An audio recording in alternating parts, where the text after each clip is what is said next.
Hello everyone, welcome to Sanjivani classes. मैं आपकी educator दृष्टि शाह और आज हम मार्केटिंग के थर्ड यूनिट पर आए हैं जो कि है प्लेस एंड डिस्ट्रीब्यूशन। हमने इससे पहले वीडियोस में पार्ट 1 और पार्ट 2 जो यूनिट 1 और यूनिट 2 थी वो कवर करी, जिसका जो था प्रोडक्ट और प्राइस।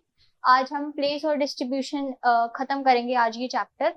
तो स्टार्ट करते हैं। तो प्लेस और डिस्ट्रीब्यूशन, सबसे पहले आपको इस डायग्राम को आप अपने एग्जाम में भी बना सकते हो क्योंकि थोड़ा अट्रैक्टिव लगता है इससे आंसर। अब जैसे हमने पहले ही डिस्कस किया था कि 4 पीस होते हैं मार्केटिंग के, which is place, product, price और प्रमोशन, जिसमें से हमने प्रोडक्ट कवर कर लिया, प्राइस कवर कर लिया। आज हम प्लेस कवर करेंगे। तो मैंने बताया था कि जो 4 पीस होते हैं, सबसे पहले जो प्रोडक्ट होता है उसका लॉन्च होना बहुत इंपॉर्टेंट है मार्केट में। यानी प्रोडक्ट जो होता है वो क्या होता है, प्रोडक्ट फोकल पॉइंट होता है। प्रोडक्ट के आसपास जितनी भी मार्केटिंग एक्टिविटीज हैं वो रिवॉल्व करती है, तो product is the main first focal point. फिर सेकंड नंबर पे आता है आपका price.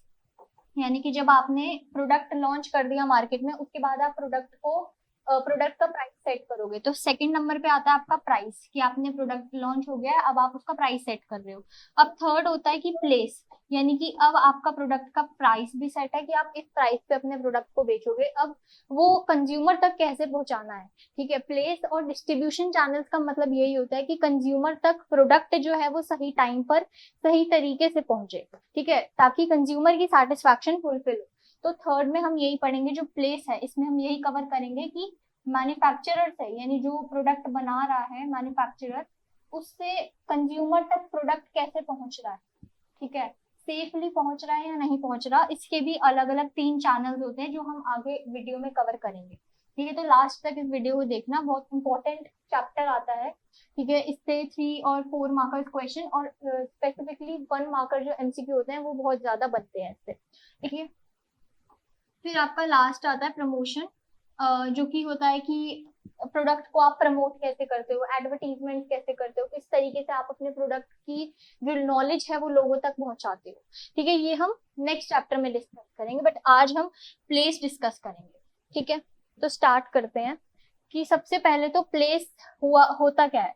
Just producing a product and pricing does not ensure successful product in the market. यानी सिर्फ प्रोडक्ट को आपने बना दिया, लॉन्च कर दिया और उसका प्राइस सेट कर दिया, इसका मतलब ये नहीं हुआ कि आपका जो प्रोडक्ट है वो सक्सेसफुल होगा, जरूरी नहीं है। ठीक है, कि अगर लोगों तक ही वो प्रोडक्ट पहुंचा नहीं है तो कैसे सक्सेसफुल हो पाएगा प्रोडक्ट। ठीक है, so it is equally important that product is made available. Product जो है वो अवेलेबल हो रहा है उस प्लेस तक जहां कंज्यूमर चाहता है। ठीक है, यानी कंज्यूमर तक वो प्रोडक्ट अवेलेबल हो रहा है। Product should be available at the right time, सही टाइम पर अवेलेबल होना चाहिए और सही जगह अवेलेबल होना चाहिए।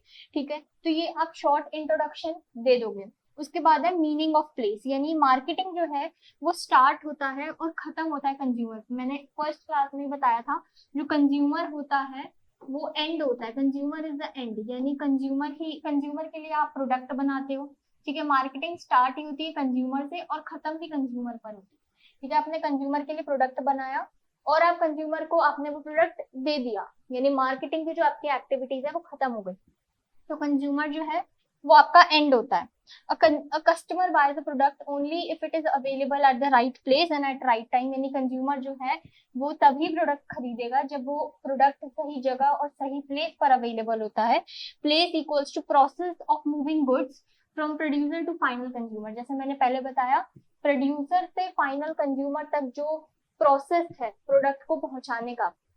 फॉर एग्जाम्पल, आप Amazon से कुछ भी या फ्लिपकार्ट से जो भी आप ऑनलाइन शॉपिंग करते हो, ठीक है, तो जो डिलीवरी बॉय होता है जो आपके घर तक जो प्रोडक्ट पहुंचाता है, अब ऐसा तो नहीं है कि वो प्रोडक्ट ऑलरेडी बना हो, वो भी कहीं से लेता है जाके प्रोडक्ट। ठीक है, वहां से लेके आपके घर तक पहुंचाता है, इसलिए डिलीवरी चार्जेस भी एक्स्ट्रा लगते हैं। तो इस पूरी प्रोसेस को हम प्लेस कहते हैं। ठीक है, यानी मार्केटिंग के टर्म में हम इस प्रोसेस को प्लेस कहते हैं, यानी process of moving goods from producer, जो बना रहा है उस प्रोडक्ट को, और फाइनल कंज्यूमर तक पहुंचाने के लिए ये जो प्रक्रिया होती है, जो प्रोसेस होता है, इसको हम प्लेस कहते हैं। ठीक है, it is also called distribution. इसको डिस्ट्रीब्यूशन भी कहते हैं, क्यों? क्योंकि आप प्रोडक्ट को डिस्ट्रीब्यूट कर रहे हो। चैनल भी कहते हैं और इंटरमीडिएरीज भी कहते हैं। इंटरमीडिएरीज होते हैं जो आपके प्रोड्यूसर, एक देखो मैं आपको बताती हूँ, प्रोड्यूसर होता है एक तो, और एक कंज्यूमर होता है।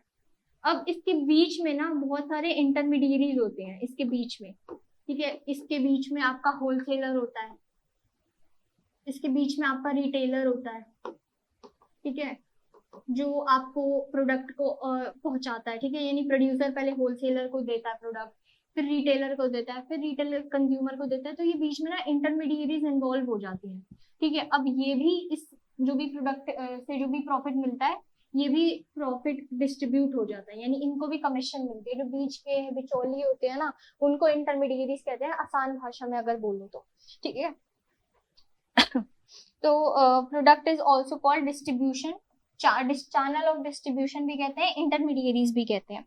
इंटरमीडिएरीज इंक्लूड होलसेलर, डिस्ट्रीब्यूटर, रिटेलर, जो मैंने बता दिया इंटरमीडिएरीज में ये सब आते हैं। For services place refers to how service reaches the customer, ठीक है। तो जैसे कि प्रोडक्ट के लिए तो प्लेस क्या हो गया कि जब एक गुड कंज्यूमर प्रोड्यूसर से कंज्यूमर तक पहुंच रहा है, उसको हम प्लेस कह दिया, ठीक है। सर्विस के लिए जब एक सर्विस जो सर्विस दे रहा है, सर्विस प्रोवाइडर है, जैसे मैं अगर सर्विस दे रही हूँ, आपको पढ़ा रही हूँ, तो ये टीचिंग भी एक सर्विस है। तो अगर आप तक वो सर्विस पहुंच रही है, ठीक है, जो भी ये देख रहे हैं, आप तक जो सर्विस पहुंच रही है, इस पूरे प्रोसेस को हम प्लेस कहेंगे, ठीक है, क्योंकि मैं अपनी सर्विस डिलीवर कर रही हूँ और आप रिसीव कर रहे हो, ठीक है। तो यानी कि मैंने अपना जो काम है या मैंने अपनी जो सर्विस है वो अच्छी तरीके से आपको डिलीवर कर दी है, ठीक है। तो इसके लिए हम इसको रेफर करेंगे प्लेस से। तो इतना क्लियर हो गया होगा कि प्लेस क्या होता है, एक तरीके का प्रोसेस होता है जिसमें गुड्स डिस्ट्रीब्यूट होते हैं फ्रॉम प्रोड्यूसर टू कंज्यूमर, और इस प्रोसेस में बहुत सारे इंटरमीडिएरीज भी इन्वॉल्व होते हैं, जिसके अंदर होलसेलर आते हैं, डिस्ट्रीब्यूटर आते हैं और रिटेलर्स भी आते हैं, ठीक है। तो ये सब हमने कवर कर लिया। अब नेक्स्ट स्लाइड पर चलते हैं। अब ये कुछ डेफिनेशंस है, मैंने प्रोडक्ट की डेफिनेशंस आपको फिलिप कॉटलर और विलियम जे स्टैंटन की बताई थी, ठीक है, फर्स्ट चैप्टर में। मैंने प्राइस के लिए आपको इन दोनों मार्केटर्स की डेफिनेशन बताई थी। सिमिलरली डेफिनेशन प्लेस के लिए भी क्या होगी, फिलिप कॉटलर ने क्या अपनी डेफिनेशन दी है, आप इन दोनों में से कोई एक डेफिनेशन अपने एग्जाम में लिखोगे, जरूर लिखोगे आप। जैसे आपने पहले इंट्रोडक्शन दे दिया, ठीक है, कि प्लेस ये चीज होती है, प्रोसेस होता है ये गुड्स को इधर से उधर पहुंचाने का। उसके बाद आप डेफिनेशन लिखोगे फिलिप कॉटलर या विलियम जे स्टैंटन, जो आपको इजी लगे। जैसे आप लिख दोगे अकॉर्डिंग टू फिलिप कॉटलर ये डेफिनेशन है, या फिर in Philip Kotler words place refers to, जो डेफिनेशन अभी मैं पढ़ाऊंगी, ठीक है। तो फिलिप कॉटलर क्या कहते हैं कि every producer seeks to link together the set of marketing intermediaries that best fulfill the firm's objective. This set of marketing intermediaries is also called marketing channel. अब थोड़ा डिफिकल्ट लग रहे होंगे इसके वर्ड्स। इसका सिंपल सा मतलब है, हर जो प्रोड्यूसर होता है वो मार्केटिंग इंटरमीडिएरीज को इन्वॉल्व कर देता है, यानी जो होलसेलर हो गया, ठीक है, आपका रिटेलर हो गया और डिस्ट्रीब्यूटर हो गया, ये मार्केटिंग इंटरमीडिएरीज हो गए। जो प्रोड्यूसर होता है वो इन सब इंटरमीडिएरीज को लिंक कर देता है, ठीक है, ताकि कंज्यूमर तक जो है वो प्रोडक्ट पहुंच जाए और फर्म का ऑब्जेक्टिव जो है, यानी इस प्रोड्यूसर का जो मेन गोल, यानी मेन गोल क्या है, प्रॉफिट कमाना, वो फुलफिल हो सके। तो प्रोड्यूसर जो मार्केटिंग इंटरमीडिएरीज को लिंक कर देता है अपने खुद से, ताकि कंज्यूमर तक वो प्रोडक्ट पहुंचे, और जो फर्म का ऑब्जेक्टिव है, जो प्रोड्यूसर का ऑब्जेक्टिव है प्रॉफिट कमाने का, वो फुलफिल हो सके। इस सेट ऑफ इंटरमीडिएरीज को या इस सेट ऑफ मार्केटिंग इंटरमीडिएरीज को हम कहते हैं मार्केटिंग चैनल या फिर चैनल ऑफ डिस्ट्रीब्यूशन, ठीक है। अब विलियम जे स्टैंटन के वर्ड्स में देखें तो एक डिस्ट्रीब्यूशन चैनल आप समझ गए होंगे, इसका मतलब प्रोड्यूसर से लेकर जो कंज्यूमर तक जो प्रोडक्ट पहुंचता है, इसी को हम डिस्ट्रीब्यूशन चैनल कहते हैं, ठीक है। तो एक डिस्ट्रीब्यूशन चैनल प्रोडक्ट के लिए a distribution channel for a product is a route taken by title to the goods as they move from the producer to the ultimate consumer। यानी कि डिस्ट्रीब्यूशन चैनल वो होता है जिसमें एक प्रोडक्ट जो एक रूट फॉलो करता है, गुड या फिर एक प्रोडक्ट या फिर एक सर्विस एक रूट फॉलो करती है, एक रास्ता फॉलो करती है, कहाँ से, प्रोड्यूसर से लेकर कंज्यूमर तक, ताकि कंज्यूमर की सेटिस्फैक्शन फुलफिल हो सके, ठीक है। तो आप इन दोनों में से कोई भी एक डेफिनेशन अपने एग्जाम में लिख देना कि in William J Stanton word place refers to या distribution channel refers to a product which take place as a route for, title की जगह आप लिख देना फॉर मैन्युफैक्चरर या फिर प्रोड्यूसर, कि जब एक मैन्युफैक्चरर से कंज्यूमर तक जो गुड्स पहुंचता है, इस रास्ते को, इस रूट को हम प्लेस या डिस्ट्रीब्यूशन चैनल कहते हैं, ताकि कंज्यूमर की सेटिस्फैक्शन फुलफिल हो और at the same time producer की भी जो फर्म ऑब्जेक्टिव है, यानी प्रॉफिट प्रोड्यूसर भी कमा सके। ठीक है, तो इन दोनों में से आप कोई भी एक डेफिनेशन लिख दो। फिर है चैनल ऑफ डिस्ट्रीब्यूशन। ठीक है, चैनल ऑफ डिस्ट्रीब्यूशन क्या होता है, यानी कि एक रूट होता है, एक रास्ता होता है through which goods move from manufacturer to consumer. Manufacturer से एक कंज्यूमर तक जो गुड्स या प्रोडक्ट या कुछ सर्विसेज पहुंचती है। ठीक है, मैन्युफैक्चरर ने कोई गुड बनाया, उसके बाद वो गुड कंज्यूमर तक पहुंचाया।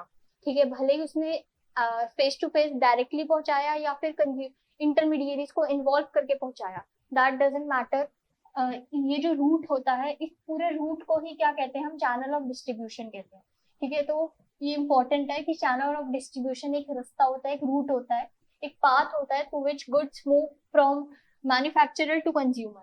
अब इस मूवमेंट में फिजिकल डिस्ट्रीब्यूशन होती है, यानी कि एक्चुअल मूवमेंट होती है गुड्स की, जब वो कार्टन में भर के जो गुड्स लेके जाते हैं और कंज्यूमर तक पहुंचाते हैं, ये होती है फिजिकल मूवमेंट। और कुछ होती है ट्रांसफर ऑफ ओनरशिप। ठीक है, कि आपने मतलब जो ऑनलाइन आप सामान मंगवा दिया, ठीक है, ये सब हो जाएगा इसमें। यानी कि डिस्ट्रीब्यूशन में हैपन डायरेक्टली और indirectly through various intermediaries. Transfer of title और ओनरशिप का मतलब हुआ इंटरमीडिएरीज को इन्वॉल्व करके। ठीक है, इंटरमीडिएरीज को इन्वॉल्व करके। और फिजिकल डिस्ट्रीब्यूशन का मतलब हुआ डायरेक्टली मैन्युफैक्चरर ने डायरेक्टली कंज्यूमर को पहुंचाया।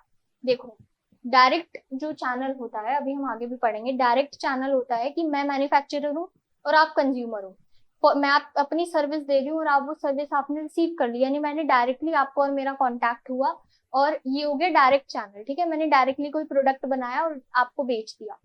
अब ये हो गया फिजिकल डिस्ट्रीब्यूशन, एक्चुअल डिस्ट्रीब्यूशन हो गया, इसको डायरेक्ट चैनल कहते हैं। इनडायरेक्ट चैनल क्या होता है कि मैं मैन्युफैक्चरर हूँ और आप कंज्यूमर हो, बट मैं आप तक वो प्रोडक्ट नहीं पहुंचा पा रही या सर्विस नहीं पहुंचा पा रही, तो मैं कुछ लोगों को इन्वॉल्व करूंगी और मैं उन लोगों को अपनी सर्विस या प्रोडक्ट बेचूंगी, और वो लोग आपको जब कंज्यूमर को जब बेचेंगे सर्विस या प्रोडक्ट, ये हो जाएगा इनडायरेक्ट चैनल। क्यों? क्योंकि आपका और मेरा जो कंज्यूमर और मैन्युफैक्चरर है, उसका डायरेक्ट कॉन्टैक्ट नहीं है। ठीक है, तो ये हो गया डायरेक्टली और इनडायरेक्टली। ठीक है, फिर होता है पार्टिसिपेंट्स इन डिस्ट्रीब्यूशन सिस्टम, कि डिस्ट्रीब्यूशन सिस्टम में कौन कौन लोग इन्वॉल्व होते हैं। सबसे पहले तो इसमें मैन्युफैक्चरर्स इन्वॉल्व होते हैं ऑफ कोर्स, या जो प्रोड्यूसर्स हो गए। ठीक है, जो गुड बना रहा है, ठीक है, जो गुड बना रहा है या जो सर्विस बना रहा है, वो हो गए मैन्युफैक्चरर्स या प्रोड्यूसर्स। ठीक है, फिर दूसरा इसमें होलसेलर्स होते हैं। ठीक है, यानी ये इंटरमीडिएरी हो गया, इसमें रिटेलर्स होते हैं और इसमें कंज्यूमर्स होते हैं। ठीक है, ये चार पार्टिसिपेंट्स होते हैं आपके डिस्ट्रीब्यूशन सिस्टम में। ठीक है, सबसे पहला हम पढ़ेंगे मैन्युफैक्चरर्स कौन से होते हैं। ये जो होता है, ये स्टार्टिंग पॉइंट होता है डिस्ट्रीब्यूशन का। जो मैन्युफैक्चरर्स होते हैं, इनसे ही डिस्ट्रीब्यूशन स्टार्ट होती है। सबसे पहला एक इंसान यही तो मैन्युफैक्चर करेगा ना प्रोडक्ट, तो यही डिस्ट्रीब्यूशन स्टार्ट करेगा, यही प्रोडक्ट बनाएगा, इससे ही शुरुआत होगी आगे प्रोडक्ट को बेचने की। तो manufacturer is the starting point of distribution. They produce the good in factories, ये गुड्स को फैक्ट्रीज में बनाएंगे। ठीक है, सिंपल सी लिखी है लाइन कि ये गुड्स को फैक्ट्रीज में बनाएंगे। Often located far from final market, so they depend on intermediaries to reach consumers. यानी कि जो गुड्स हो गए, जैसे मैंने मैन्युफैक्चरर हूँ, मैं मेरे से शुरुआत होगी कोई भी गुड्स को पहुंचाने की। मैंने अपने गुड्स जो है वो फैक्ट्रीज में बनाए, उसके बाद मैं क्योंकि जो मैं गुड्स बेच नहीं पाऊंगी, क्यों कंज्यूमर तक, क्योंकि वो दूर मार्केट में लोकेटेड है। ठीक है, फॉर एग्जांपल एक मैन्युफैक्चरर है यहाँ पर। ठीक है, ये मैन्युफैक्चरर है, बट इसने गुड बनाया। ठीक है, इसने कोई भी गुड्स बना लिया, जैसे फॉर एग्जांपल बिस्किट की फैक्ट्रीज है, तो उसने बिस्किट बना लिए बल्क में बहुत ज्यादा, बट जो एक्चुअल मार्केट है जहां इसे बेचना है वो बहुत ज्यादा दूर है, इसकी फैक्ट्री से बहुत ज्यादा दूर है। तो ये कैसे बेचेगा? क्योंकि ये डायरेक्ट अगर बेचेगा तो इसको लॉस होएगा। क्यों? क्योंकि ये अपना ट्रांसपोर्ट का खर्चा भी उठाएगा, प्लस अगर बिस्किट या जो भी गुड्स बना रहा है वो नहीं बिके तो लॉस भी उठाएगा। तो ट्रांसपोर्टेशन खर्चे भी मैन्युफैक्चरर के हो जाएंगे। तो इसीलिए मैन्युफैक्चरर को अगर दिख रहा है कि जो फाइनल मार्केट है वो मेरी फैक्ट्री, मेरी लोकेशन से बहुत दूर है, तो वो कुछ जो अपने इंटरमीडिएरीज को इन्वॉल्व करेगा।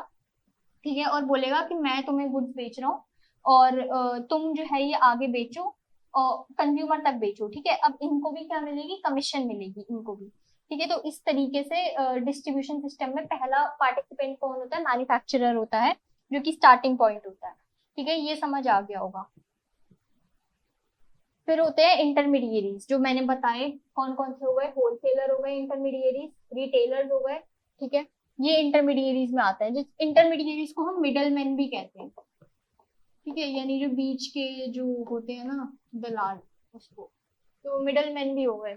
मिडल लिंक बिटवीन मैन्युफैक्चरर और कंज्यूमर, यानी जो इंटरमीडिएरीज होते हैं ये एक लिंक जोड़ते हैं, एक कड़ी जोड़ते हैं मैन्युफैक्चरर से कंज्यूमर के बीच तक।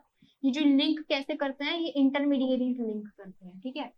ये जो बीच के होते हैं ना मिडल मैन, ये लिंक करते हैं मैन्युफैक्चरर को एक कंज्यूमर से, ठीक है। They negotiate, buy, sell, store and distribute goods. ये थोड़ा नेगोशिएट करते हैं, ठीक है, बातचीत करके कि आप मेरे को कम दाम में बेचो, मैं आगे ज्यादा अच्छे प्राइस पर बेच दूंगा, ठीक है। ये जो इंटरमीडिएट होते हैं ये मैन्युफैक्चरर से गुड्स खरीदते हैं, ठीक है, उसके बाद कंज्यूमर को गुड्स बेचते हैं। कभी कभी गुड्स जो होते हैं वो ऐसे पेरिशेबल गुड्स होते हैं जिनको जो जल्दी खराब हो जाते हैं, ठीक है, इसलिए उनको स्टोर करके रखना होता है। तो ये जो होते हैं ये गुड्स को स्टोर भी करते हैं, जो इंटरमीडिएट होता है। जो होते हैं ना होलसेलर में कितने सारे गोडाउन्स होते हैं, तो वो वहां पे अपने गुड्स को रखते हैं, और अगर गुड्स जो होता है खत्म हो जाता है तो फिर वो जो भी गुड्स होते हैं वो मंगवाते हैं कि ये चीज लिस्ट भेजते हैं, ये चीज खत्म हो गई, आप एक बार दे जाओ हमें, ठीक है। तो जो इंटरमीडिएट होते हैं वो मैन्युफैक्चरर जो एक्चुअल गुड्स बना रहा है उससे बातचीत करते हैं, और गुड्स जो है वो बल्क में खरीदते हैं। स्पेशली जो होलसेलर होते हैं ना वो बल्क में गुड्स खरीदते हैं और स्मॉल क्वांटिटीज में रिटेलर्स को दे देते हैं, ठीक है, और ये आगे जाके कंज्यूमर को डिस्ट्रीब्यूट कर देते हैं। उसके बाद जो इंटरमीडिएरीज होते हैं ये आइडेंटिफाई करते हैं कंज्यूमर की नीड्स को, और मार्केट इंफॉर्मेशन शेयर करते हैं मैन्युफैक्चरर के साथ, यानी कि इनको पता चल जाता है कि कंज्यूमर को ये नहीं वो प्रोडक्ट चाहिए, ठीक है। तो इनको मार्केट में ट्रेंड पता चल जाता है कि कितना कंपटीशन है, कितना कंपटीशन नहीं है। तो ये जो होता है ये मैन्युफैक्चरर को जाके बताता है कि ऐसे ऐसा सीन है कि इतने इतने जो कंज्यूमर है वो इतना इतना प्रोडक्ट चाह रहे हैं, बट ज्यादा जो कंज्यूमर है वो ये वाले बिस्किट्स नहीं चाह रहे अपने आपके, क्यों, क्योंकि न्यू बिस्किट्स जो है वो लॉन्च हुए हैं। तो मार्केट इन्फॉर्मेशन जो इंटरमीडिएट होते हैं वो प्रोड्यूसर को जाके देते हैं, ठीक है, कि मार्केट में एक्चुअल ट्रेंड क्या है। उसके बाद वही बाइंग और सेलिंग क्या क्या फंक्शंस परफॉर्म करते हैं, ये मैन्युफैक्चरर से गुड्स खरीदते हैं और उनको जाके कंज्यूमर तक बेचते हैं, यानी बाइंग एंड सेलिंग करते हैं। असेंबलिंग एंड स्टोरिंग, गुड्स को असेंबल करते हैं और उनको स्टोर करते हैं, गोडाउन में रखते हैं उनको, ठीक है। पैकेजिंग एंड ये दो बार हो गया, पैकिंग एंड पैकेजिंग, अच्छा, ठीक है, ये गुड्स को पैक करते हैं, ठीक है, और उसी पैकेजिंग में आगे जाके कंज्यूमर को बेचते हैं, ठीक है। ये पैकेजिंग जो है ये आपका फिफ्थ पी होता है मार्केटिंग का, ये याद रखना, फिफ्थ पी होता है मार्केटिंग का, ठीक है। Standardization and grading, standardization grading का यानी कि मतलब होता है कि जैसे आपके पास गुड्स आए, ठीक है, आपने उस गुड्स को ना रेट कर दिया कि ये ए ग्रेड है, ये बी ग्रेड है, ठीक है, ऐसे आपने रेट कर दिया कि किस हिसाब से आप उसको रेटिंग दोगे कि कौन से सबसे बेस्ट है, कौन से सबसे थोड़े ज्यादा अच्छे नहीं है, तो उनको आप लास्ट में बेचोगे, जो ज्यादा अच्छे होंगे उनको आप पहले बेचोगे, ठीक है। तो ये जो इंटरमीडिएरीज होते हैं ये ग्रेडिंग भी करते हैं, क्योंकि इनको फाइनल कंज्यूमर तक पहुंचाना है, तो अच्छा माल ही भेजेंगे, ठीक है। उसके बाद रिस्क बेयरिंग करते हैं, ठीक है, कि इन्होंने देखो मैन्युफैक्चरर, ऐसा भी हो सकता है कि इंटरमीडिएरीज ने मैन्युफैक्चरर से कुछ गुड्स खरीदा, फॉर एग्जांपल ले लो आप बिस्किट ही खरीदे, ठीक है, बल्क में खरीदे, ठीक है। अब उसके बाद जो बल्क में उन्होंने गुड्स खरीदे हैं मैन्युफैक्चर होलसेलर ने या फिर इंटरमीडिएरी किसी ने भी मैन्युफैक्चरर से गुड्स खरीदे हैं, बिस्किट्स खरीदे हैं, ज्यादा प्राइस पे खरीदे हैं बल्क में। अब ऐसा भी हो सकता है कि कंज्यूमर उस बिस्किट्स को ना ले, या वो गुड्स ज्यादा ना बिके मार्केट में, तो मैन्युफैक्चरर का तो घाटा, मैन्युफैक्चरर का घाटा कैसे हुआ, किसका घाटा हुआ, इंटरमीडिएट का घाटा हुआ, क्यों, क्योंकि इन्होंने मैन्युफैक्चरर से ज्यादा प्राइस में खरीदे गुड्स, ठीक है। उसके बाद किसी कंज्यूमर ने लिए नहीं, ठीक है, किसका, इनका लॉस हो गया, इंटरमीडिएट का लॉस हो गया, मैन्युफैक्चरर का तो सामान बिक गया, ठीक है। तो इसलिए ये रिस्क बेयर भी करते हैं, इंटरमीडिएट जो होते हैं वो रिस्क बेयर भी करते हैं, ठीक है। एग्जांपल्स हो गए इनके होलसेलर, रिटेलर, डिस्ट्रीब्यूटर्स और एजेंट्स, ठीक है। फिर तीसरा आता है आपका फैसिलिटेटिंग एजेंट्स। जो फैसिलिटेटिंग एजेंट्स होते हैं ना ये इंडिपेंडेंट ऑर्गेनाइजेशंस होती हैं जो कि डिस्ट्रीब्यूशन सिस्टम को आगे स्मूथ बनाती है, ठीक है। मतलब कि जैसे बैंक्स हो गए, इंश्योरेंस कंपनीज हो गई, बैंक्स क्रेडिट प्रोवाइड करते हैं, इंश्योरेंस कंपनी जो होती है रिस्क कवर करती है, ठीक है। ट्रांसपोर्ट एजेंसीज होती हैं, ठीक है, वो गुड्स को जो पूरी जो आपका होता है उसको मूव करती है इधर से उधर, कि अगर आपको कोई एक जो प्रोडक्ट है वो आपको कहीं दूसरी स्टेट में भेजना है, तो ये जो ट्रांसपोर्ट एजेंसीज हैं ये आपके गुड्स को कुरियर कर देती हैं, ठीक है। उसके बाद वेयर हाउसेज गुड्स को स्टोर करके रखती है जो फैसिलिटेटिंग एजेंसीज होती हैं, प्लस एडवर्टीजमेंट करती हैं, और रिसर्च फर्म्स भी होती हैं इसमें, ठीक है, जो कि मार्केट को एनालाइज करती हैं कि किस तरीके से मार्केट का क्या ट्रेंड है, ठीक है। तो फैसिलिटेटिंग एजेंसीज वही इंडिपेंडेंट ऑर्गेनाइजेशन होती हैं जो आगे डिस्ट्रीब्यूशन सिस्टम को स्मूथ फ्लो करती हैं, बट ये गुड्स खरीदती नहीं है, ठीक है, ये गुड्स को खरीदती या बेचती नहीं है, बस ये प्रोसेस को स्मूथ बनाती है, ठीक है, ताकि डिस्ट्रीब्यूशन जो हो वो ज्यादा फास्टर हो। अब हमने ये जो चार मेजर कंपोनेंट्स थे वो कवर किए। फोर्थ कंपोनेंट है आपका, जो फोर्थ पार्टिसिपेंट है वो है कंज्यूमर, ठीक है। ये कंज्यूमर जो होता है वो फाइनल एंड होता है, आपको यहीं तक प्रोडक्ट को पहुंचाना है, तो कंज्यूमर की सेटिस्फैक्शन मायने रखती है, ठीक है, कि final and most important participant होता है कौन, कंज्यूमर, ठीक है। Entire distribution network exist to deliver goods, पूरा जो डिस्ट्रीब्यूशन सिस्टम है जिसमें मैन्युफैक्चरर इन्वॉल्व है, फिर आपका होलसेलर इन्वॉल्व है, रिटेलर इन्वॉल्व है, प्लस आपकी जो इंडिपेंडेंट एजेंसीज हो गई जैसे बैंक हो गया, ट्रांसपोर्ट एजेंसीज हो गई, ये सब इन्वॉल्व है। फिर ये सारा जो नेटवर्क सिस्टम होता है, डिस्ट्रीब्यूशन सिस्टम, ये सब चलता क्यों है, ताकि कंज्यूमर तक प्रोडक्ट पहुंचे। तो कंज्यूमर जो होता है सबसे इंपॉर्टेंट पार्टिसिपेंट होता है, सब कुछ कंज्यूमर के लिए हुआ जाता है, ठीक है। उसके बाद they are geographically scattered, so distribution channels help reach them effectively. अब ऐसा भी हो सकता है ना, कहीं जगह ज्यादा कंज्यूमर ना हो, तो अलग अलग जगह पे कंज्यूमर जो है वो फैले हुए हैं, ठीक है। तो इसलिए जो डिस्ट्रीब्यूशन सिस्टम होता है उसको इतना ज्यादा एक्सटेंसिव बनाया जाता है ताकि उन तक, जो कंज्यूमर तक गुड्स पहुंचे, ठीक है। एक एग्जांपल से समझते हैं। एक soap manufacturer in Haryana wants to sell across all 29 states, direct selling to millions of consumer is impossible. कि एक सोप मैन्युफैक्चरर है हरियाणा में, ठीक है, अब उसको पूरी 29 स्टेट्स में अपना जो प्रोडक्ट है, पूरी स्टेट्स में उसको अपना प्रोडक्ट बेचना है, ठीक है। अब डायरेक्ट सेलिंग तो नहीं हो सकती क्योंकि अब इतनी ज्यादा पॉपुलेशन है इंडिया की, ठीक है। अब एक मैन्युफैक्चरर इतने सारे लोगों तक डायरेक्टली प्रोडक्ट कैसे पहुंचाएगा, तो वो क्या करेगा, बहुत सारे लोगों को इन्वॉल्व करेगा। Therefore goods move through distributors, goods जो है वो डिस्ट्रीब्यूटर्स तक पहुंचेगा। पहले डिस्ट्रीब्यूटर को मैन्युफैक्चरर अपना प्रोडक्ट देगा, होलसेलर को देगा, रिटेलर को देगा, कंज्यूम तब जाके कंज्यूमर तक पहुंचेगा।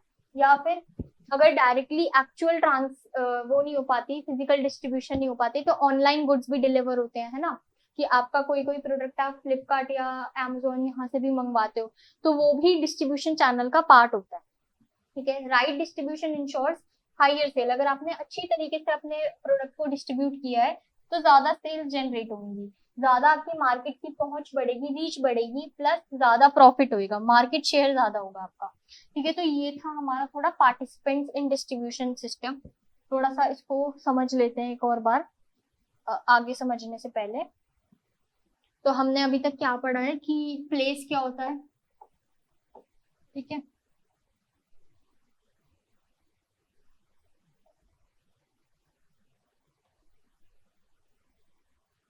हमने क्या पढ़ा कि प्लेस क्या होता है सबसे पहले, ठीक है।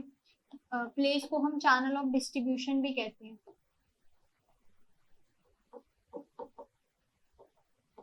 प्लेस को हम चैनल ऑफ डिस्ट्रीब्यूशन भी कहते हैं। और इसका जो प्रोसेस होता है वो क्या होता है, एक रूट होता है जिसमें मैन्युफैक्चरर से कंज्यूमर तक प्रोडक्ट पहुंचता है, ये एक जरिया होता है या एक पाथ होता है, इसी को हम क्या कहते हैं, चैनल ऑफ डिस्ट्रीब्यूशन कहते हैं, ठीक है। अब ये दो तरीके से हो सकता है, या तो एक्चुअल फिजिकल डिस्ट्रीब्यूशन से हो सकता है जिसको हम डायरेक्ट चैनल कहते हैं,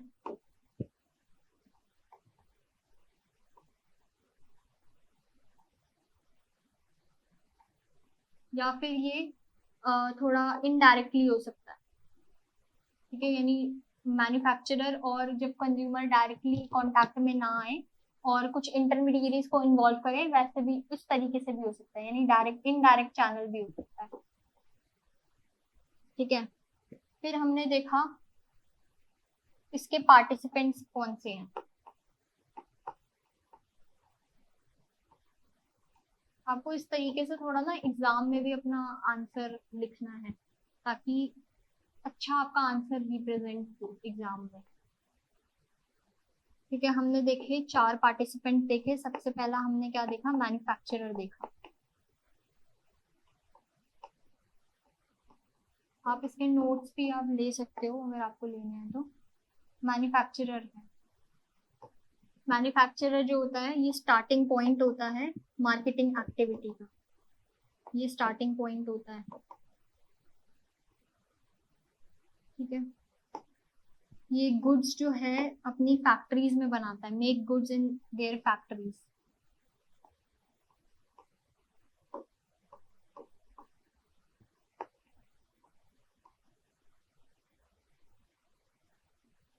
ठीक है, और जो मैन्युफैक्चरर है वो कभी कभी क्या कर देता है, अगर ज्यादा जो मार्केट है वो ज्यादा दूर है लोकेशन से उसकी, तो वो इन्वॉल्व कर लेता है कुछ इंटरमीडिएरीज को, समटाइम्स इन्वॉल्व इंटरमीडिएरीज।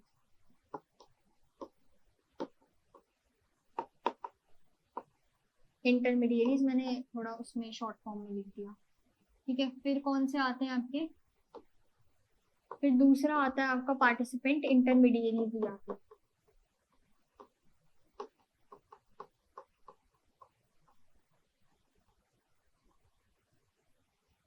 ठीक है, इंटरमीडिएरीज भी कितने टाइप के होते हैं, जैसे होलसेलर हो गया आपका,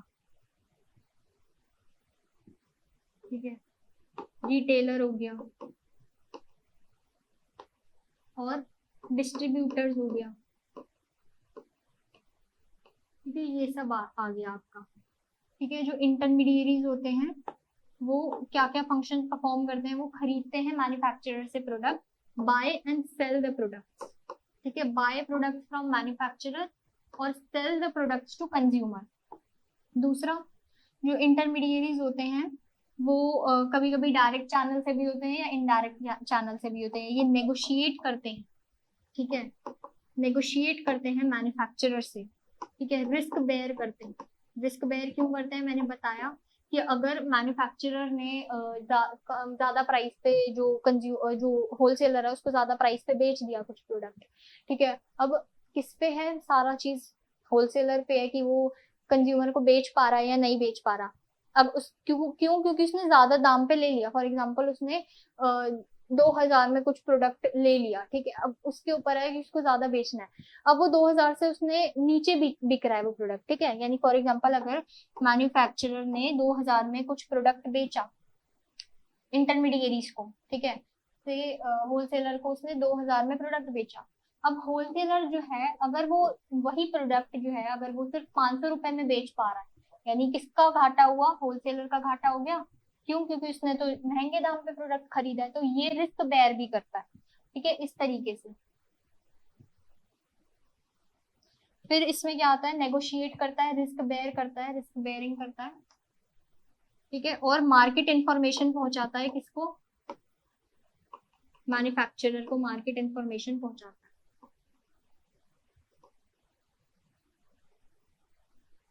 ठीक है, फिर इसमें तीसरा कौन आता है, फिर इसमें तीसरा आता है इंडिपेंडेंट एजेंसी।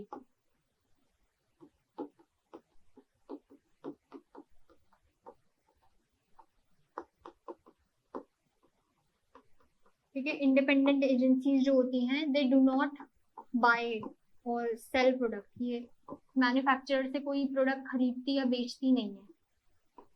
ठीक है, रादर ही क्या करती हैं, ये जो डिस्ट्रीब्यूशन चैनल को स्मूथ बनाती है, स्मूथ बनाती है, या उसका जो फ्लो होता है उसको स्मूथ बनाती है डिस्ट्रीब्यूशन चैनल को।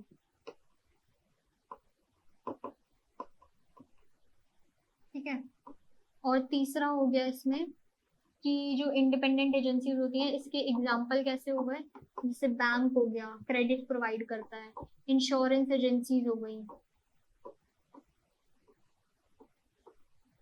ठीक है, ट्रांसपोर्ट एजेंसीज हो गई, ये सब होता है।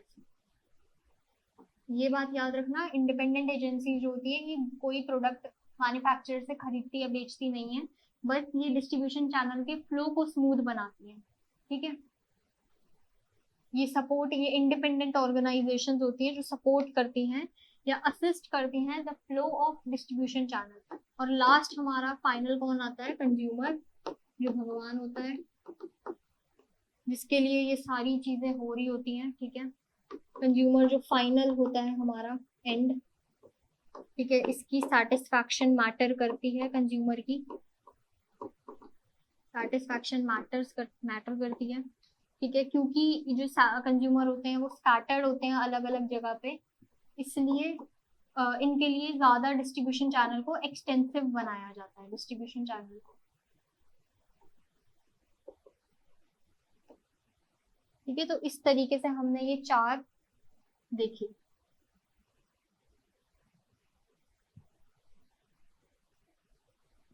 ठीक है, इस तरीके से हमने ये चार देखे, प्लेस पार्टिसिपेंट देखे चार, मैन्युफैक्चरर, इंटरमीडिएरीज, इंडिपेंडेंट एजेंसीज और कंज्यूमर, ठीक है। अब नेक्स्ट चलते हैं हम, अगर इसका स्क्रीनशॉट लेना हो तो ले लो। नेक्स्ट चलते हैं हम functions of channel of distribution. तीन फंक्शंस होते हैं, सबसे पहला ट्रांजैक्शनल फंक्शन, लॉजिस्टिकल फंक्शन और फैसिलिटेटिंग फंक्शन, ठीक है। तो तीन फंक्शंस जो होते हैं ना, ये जरूर आते हैं आपके एग्जाम में। अब मैं पूरा चैप्टर खत्म कराने के बाद आपको बताऊंगी कि इसके क्वेश्चंस को कैसे डील करना है, ठीक है। ये जरूर से आता है 3 मार्क्स के क्वेश्चन में या 4 मार्क्स के क्वेश्चन में आता ही आता है। फंक्शंस ऑफ डायरेक्ट भी पूछ लेते हैं कि चैनल ऑफ डिस्ट्रीब्यूशन के फंक्शंस बताओ। तो चैनल ऑफ डिस्ट्रीब्यूशन पहले तो लिखोगे होता क्या है, ठीक है, कि ये एक रूट होता है जिससे प्रोडक्ट जो है वो मूव करता है from producer to manufacture consumer, ठीक है। चैनल ऑफ डिस्ट्रीब्यूशन जो होता है वो ये इंश्योर करता है कि जो प्रोडक्ट है वो राइट टाइम पर राइट तरीके से कंज्यूमर तक पहुंचे, ठीक है, at the right time and at the right place. Channel of distribution place create करता है, टाइम, पोजेशन, यूटिलिटी और कुछ इसके जो फंक्शंस होते हैं। पहले आप चैनल ऑफ डिस्ट्रीब्यूशन का इंट्रोडक्शन दे दो कि होता क्या है, उसके बाद आप इसके फंक्शंस पे आओगे कि the functions of channel of distribution are as follows. सबसे पहला फंक्शन होता है ट्रांजैक्शनल फंक्शन। दीज फंक्शन, इस फंक्शन में, इन फंक्शन में क्या होता है, buying, selling and taking risk, ठीक है। ये तीन चीजें होती हैं इस ट्रांजैक्शनल फंक्शन में। सबसे पहला बाइंग, यानी कि जो मैन्युफैक्चरर होता है वो प्रोडक्ट को किसको बेच देता है, इंटरमीडिएरीज को बेच देता है। इंटरमीडिएरीज जो होते हैं वो प्रोडक्ट को कंज्यूमर को बेच देते हैं। अब इसकी वजह से जो ओनरशिप है गुड्स की वो ट्रांसफर होती रहती है। जैसे देखो, इंटरमीडिएरीज, जैसे इंटरमीडिएरीज जो है, मान लो इंटरमीडिएरीज को हम बी पर्सन ले लेते हैं, बी, बी से डिनोट करेंगे इंटरमीडिएरीज को, ठीक है। और जो मैन्युफैक्चरर है उसको हम ए से डिनोट करेंगे और कंज्यूमर को हम सी से डिनोट करेंगे, ठीक है। अब फॉर एग्जांपल नहीं, ए जो है वो बी को बेचता है प्रोडक्ट अपना, फॉर एग्जांपल बिस्किट्स बेचता है, ठीक है। बिस्किट्स बेचे ए ने बी को, यानी प्रोड्यूसर ने, याद रखना, मैन्युफैक्चरर ने बेचा जो बिस्किट्स है वो किसको बेचे, इंटरमीडिएरीज को बेचे, ठीक है। अब इंटरमीडिएरीज जो है वो अपना ये बिस्किट सेम किसको बेचेंगे, कंज्यूमर को बेचेंगे, या फिर अगर बीच में कोई और इन्वॉल्व होगी इंटरमीडिएरीज उसको बेचेंगे, और ये इंटरमीडिएरीज सी पर्सन यानी कंज्यूमर को बेचेगी, ठीक है। तो इस तरीके से जो ओनरशिप है, गुड्स की जो ओनरशिप है, ओनरशिप समझ रहे हो ना, कि कौन गुड को, किसका गुड है, कौन उस गुड्स को ओन करता है। तो ओनरशिप जो है ये तो ट्रांसफर होती रह रही है कि मैन्युफैक्चरर से पहले होलसेलर तक, फिर होलसेलर से रिटेलर, रिटेलर से कंज्यूमर। तो ओनरशिप जो है वो ट्रांसफर होती जा रही है, ठीक है। ये इसमें लिखा है कि manufacturer sell to intermediaries, intermediaries to consumer, because of this ownership ये title of goods keep transferring, ठीक है। तो ये होता है इसमें बाइंग एंड सेलिंग, यानी इंटरमीडिएरीज खरीदता है प्रोडक्ट किससे, मैन्युफैक्चरर से, और बेच देता है किसको, कंज्यूमर को। तो यही इसमें। फिर दूसरा है इसमें risk bearing. Middleman faces risk due to price changes, damage, fall in demand, government decision etcetera. Example, if government reduces product price suddenly, intermediaries में सफर लॉसेस। तो वही मैंने जो बताया कि किस तरीके से रिस्क लेता है, कि अगर कंज्यूमर की डिमांड में ही चेंज आ गया, उसने तो महंगे प्राइस पे ले लिया है प्रोडक्ट, अब उसको बेचना है ना आगे, वो किस तरीके से बेचेगा। तो वो रिस्क कैसे फेस करता है कि प्राइस अगर चेंज हो गया प्रोडक्ट का, ठीक है, अगर उसने 2,000 में उस प्रोडक्ट को लिया है बट सेम प्रोडक्ट कहीं और 1,000 रुपए का मिल रहा है, यानी प्राइस चेंजेस हो गए, तो किसका नुकसान हो गया, मिडलमैन का हो गया, ठीक है। क्यों, क्योंकि उसने महंगे दाम पे खरीदा है। डिमांड, अगर कोई प्रोडक्ट डैमेज हो गया, इसका नुकसान होगा मिडिल मैन का, रिस्क बेयरिंग होता है। ठीक है, अगर डिमांड ही चेंज हो गई, कंज्यूमर को खरीदना ही नहीं है, डिमांड ही गिर गई, तो किसका नुकसान हुआ? सेम मिडिल मैन का। या फिर कुछ गवर्नमेंट के डिसीजंस भी ऐसे होते हैं जिससे प्राइस में इफेक्ट पड़ता है। ठीक है, अगर गवर्नमेंट ने कुछ प्रोडक्ट के प्राइसेस को कम कर दिया सडनली, तो कंज्यूमर जो इंटरमीडिएट है वो तो ज्यादा प्राइस पे बेच रही है। अब गवर्नमेंट ने कम कर दिया, अब ये तो एक्सटर्नल फैक्टर है, उसके कंट्रोल में नहीं है। ठीक है, तो किसका नुकसान होगा? मिडल मैन का। तो ये रिस्क बेयर करता है। ठीक है, ये हो गया हमारा ट्रांजैक्शनल फंक्शन, जो ट्रांजैक्शन से होता है। ठीक है, फिर होता है logistical function. These include physical movement and handling of goods. इसमें फिजिकल एक्चुअल मूवमेंट होती है गुड्स की। ठीक है, गुड्स को हैंडल करना, गुड्स को असेंबल करना, उनको स्टोर करके रखना गोडाउन्स में, ये सब चीजें आती हैं। फिजिकल एक्चुअल मूवमेंट होती है गुड्स की या हैंडलिंग होती है। इसमें आता है सबसे पहला असेंबलिंग, गुड्स को अलग अलग सोर्सेस से कलेक्ट करके रखना। असेंबल समझ रहे हो ना, अलग अलग सोर्सेस से आपने गुड्स खरीद लिए, अब आप उसको अपने पास स्टोर करके रख लो, असेंबल कर लिया। ठीक है, storage, keeping product safely to ensure regular supply. ठीक है, कि बल्क में प्रोडक्ट को कहीं जगह स्टोर कर लेना, और जब आपका थोड़ा सप्लाई खत्म हो रही है, जब किसी चीज की, मतलब किसी चीज की जो अगर वो गुड्स है वो खत्म हो रहे हैं, तो आप उनकी सप्लाई कर रहे हो। जैसे जो मार्केट में क्या होता है, जो कपड़े जो भी आते हैं इतने सारे, देखे ना पन्नी में भर भर के जो कपड़े आते हैं, तो वो कैसे आते हैं? क्योंकि वो लोग कहीं से खरीदते हैं, वो लोग जो बेचते हैं ना, कोई भी मार्केट ले लो आप, वहां पे जो भी तिलक नगर या जहाँ पे भी कपड़े जो भी बिकते हैं, तो वो लोग भी वो होलसेलर्स या रिटेलर्स होते हैं, इंटरमीडिएरीज होते हैं, वो लोग भी कहीं दूसरी जगह से कपड़े खरीदते हैं। ठीक है, बल्क में खरीदते हैं, ताकि जब उनपे जो कपड़े हैं एक्चुअल अगर वो खत्म हो जाए, फिर जो उन्होंने बल्क में खरीदे हैं उसकी सप्लाई वो करें। ठीक है, तो यही होता है स्टोर करके रखना, ताकि प्रोडक्ट सेफ रहे, कोई भी आपकी चीज सेफ रहे। Grading and sorting, classifying goods based on quality, size etcetera. ठीक है, सॉर्ट कर देना प्रोडक्ट को या ग्रेड कर देना कि कौन किसकी क्वालिटी अच्छी है, किसकी क्वालिटी बुरी है, उस हिसाब से बेचना प्रोडक्ट को।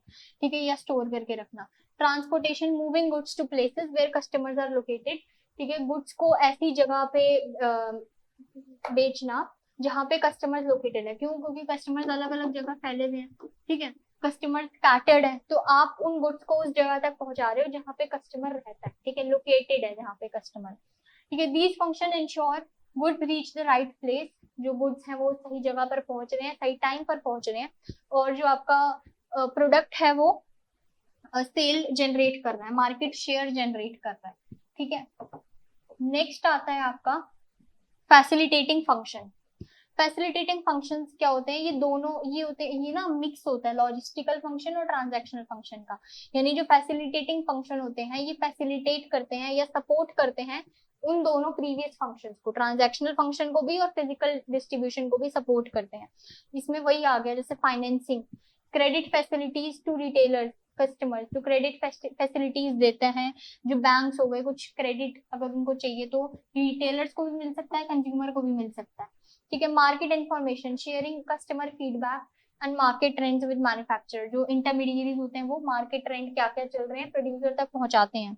आफ्टर सेल सर्विसेज दी जाती है। ठीक है, आपने कोई भी प्रोडक्ट खरीदा या कोई भी AC, TV, fridge, smart board कुछ भी खरीदा, तो आपको उसकी आफ्टर सेल सर्विसेज भी मिलती है, यानी रिपेयर, मेंटेनेंस, अगर वो गारंटी वारंटी पीरियड के अंदर अंदर है तो। ठीक है, फिर प्रमोशन, डिस्प्ले, डेमोन्स्ट्रेशन, कंटेस्ट, ये सब चीजें होती हैं। यानी बिल बोर्ड पे आ जाता है आपका प्रोडक्ट, कोई कोई चीजें जो होती हैं बिल बोर्ड पे आ जाती हैं। ठीक है, एडवर्टाइजिंग, उसकी ज्यादा इतनी मास मार्केटिंग स्ट्रैटेजी जो हम आगे पढ़ेंगे, इतनी ज्यादा एडवर्टाइजिंग हो जाती है। ठीक है, मिडल मैन के द्वारा, कि वो प्रोडक्ट जो है वो बहुत ज्यादा पॉपुलर हो जाता है, इसलिए वो और ज्यादा बिकता है। फिर negotiation, discussing product quality, price, warranties before final sale. ठीक है, यानी कि कंज्यूमर, रिटेलर या होलसेलर जो इंटरमीडिएरीज हैं वो मैन्युफैक्चरर से भी नेगोशिएट करते हैं और कंज्यूमर से भी, जो बार्गेनिंग होती है उसको कहते हैं हम नेगोशिएट करना। ठीक है, कि इसकी इतनी क्वालिटी और इतनी क्वालिटी पे ही ये प्राइस, इतने प्राइस पे ये बिकेगा प्रोडक्ट।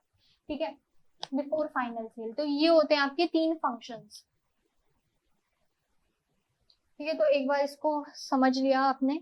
ठीक है, कि फंक्शंस कौन से हो गए आपके मार्केटिंग के, डिस्ट्रीब्यूशन चैनल के।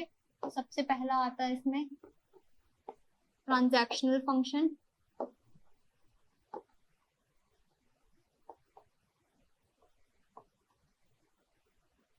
ठीक ठीक है, जिसमें बाइंग और सेलिंग होती है,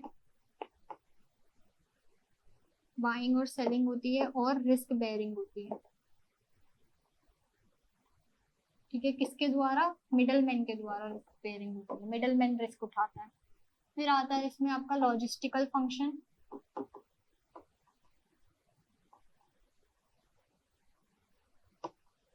लॉजिस्टिकल फंक्शन कौन से होते हैं? इसमें क्या क्या आता है आपका, जिसमें जो भी गुड्स जो है वो फैसिलिटेट हो रहे हैं। ठीक है, जैसे हमने यहाँ पर पढ़ा फिजिकल और एक्चुअल मूवमेंट होती है गुड्स की। ठीक है, कि इसमें आपका असेंबलिंग भी हो गया, गुड्स को असेंबल करना। ठीक है, इसमें आपका स्टोरेज भी हो गया, और इसमें आपका क्या हो गया, स्टोर असेंबलिंग हो गया, स्टोरेज हो गया, ग्रेडिंग और सॉर्टिंग हो गया, प्रोडक्ट को ग्रेड या सॉर्ट करके रखना। ठीक है, और इसमें क्या हो जाएगा, ट्रांसपोर्ट करना गुड्स को, ट्रांसपोर्टेशन ऑफ गुड्स। ठीक है, ये सब आ गया इसमें। फिर आपके जो होते हैं, तीसरा फंक्शन कौन सा हो गया, फैसिलिटेटिंग फंक्शन।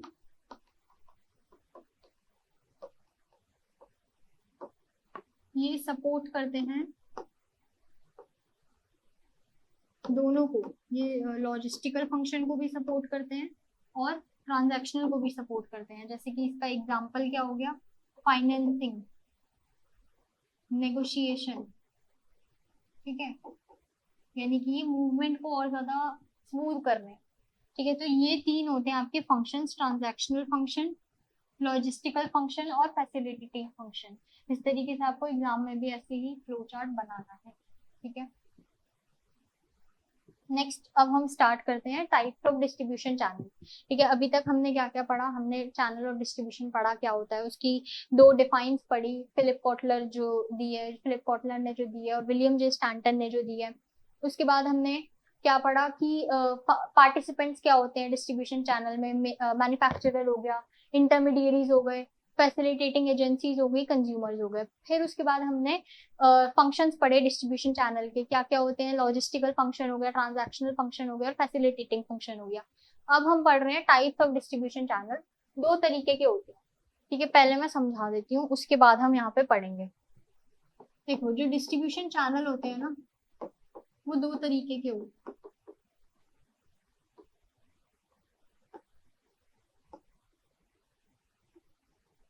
सबसे पहला तो होता है डायरेक्ट चैनल,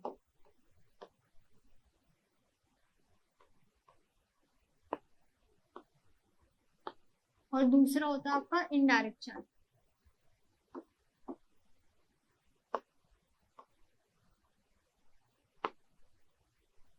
डायरेक्ट चैनल में मैन्युफैक्चरर और कंज्यूमर का डायरेक्ट कांटेक्ट होता है। मैं मैन्युफैक्चरर हूँ, मैंने कोई गुड्स बनाया या कोई सर्विस मैं आपको दे रही हूँ, और आप उस गुड्स को रिसीव कर रहे हो, मैं आपको डायरेक्टली वो गुड बेच रही हूँ या सर्विस बेच रही हूँ, तो आपका और मेरा डायरेक्टली कॉन्टैक्ट हुआ, मैन्युफैक्चरर और कंज्यूमर का डायरेक्टली कॉन्टैक्ट हुआ।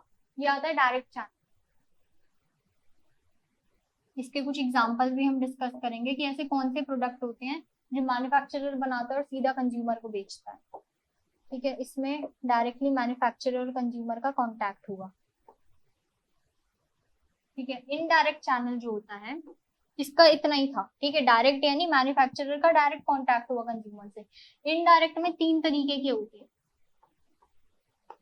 वन लेवल चैनल,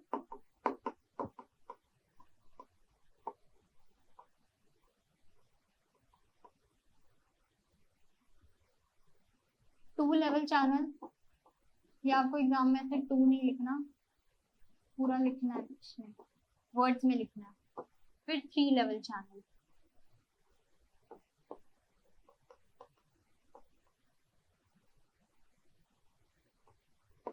ठीक है। Two level channel, one level channel में क्या होता है, जो मार्केटर, जो मैन्युफैक्चरर है, मैन्युफैक्चरर किसको दे बेचता है गुड्स को, गुड्स बेचता है होलसेलर को, या एक इंटरमीडिएरी इन्वॉल्व होता है होलसेलर को, और ये बेच देता है कंज्यूमर को। यानी वन लेवल चैनल में कितने इंटरमीडिएरीज इन्वॉल्व हुए, सिर्फ एक, तो इसलिए इसको कहते हैं वन लेवल चैनल। सिंपल, जितने इंटरमीडिएरीज इन्वॉल्व होंगे उतने उतने चैनल बढ़ते जाएंगे। वन लेवल में एक ही इंटरमीडिएरी इन्वॉल्व हुआ, होलसेलर या रिटेलर, ठीक है। और दोनों में से अगर कोई एक इन्वॉल्व हुआ, सपोज होलसेलर ही इन्वॉल्व हुआ सिर्फ, यानी मैन्युफैक्चरर बेच रहा है प्रोडक्ट होलसेलर को और होलसेलर बेच रहा है कंज्यूमर को, तो इसलिए इसको वन लेवल बोलेंगे। ठीक है, क्यों? क्योंकि इसमें सिर्फ एक इंटरमीडिएरी इन्वॉल्व है। इसमें टू लेवल चैनल में क्या होता है, मैन्युफैक्चरर है, इसने अपने प्रोडक्ट को दिया होलसेलर को, होलसेलर ने दिया रिटेलर को, फिर रिटेलर ने दिया कंज्यूमर को। यानी इसमें कितने इंटरमीडिएरीज इन्वॉल्व है? दो इंटरमीडिएरीज इन्वॉल्व है, तो इसलिए इसको कहते हैं टू लेवल चैनल। और थ्री लेवल चैनल कौन होते हैं? जिसमें मैन्युफैक्चरर को दिया, मैन्युफैक्चरर ने बेचा किसको? होलसेलर को, होलसेलर ने बेचा रिटेलर को, रिटेलर ने बेचा एजेंट्स को, ठीक है, वो फिर उन एजेंट्स ने बेचा कंज्यूमर को। तो ये तीन इंटरमीडिएरीज इसमें इन्वॉल्व है, इसलिए इसको कहते हैं थ्री लेवल चैनल। बस इतना ही, यही सिंपल है बस ये। ठीक है, यही होता है इसमें, वन लेवल, टू लेवल और थ्री लेवल चैनल। ठीक है,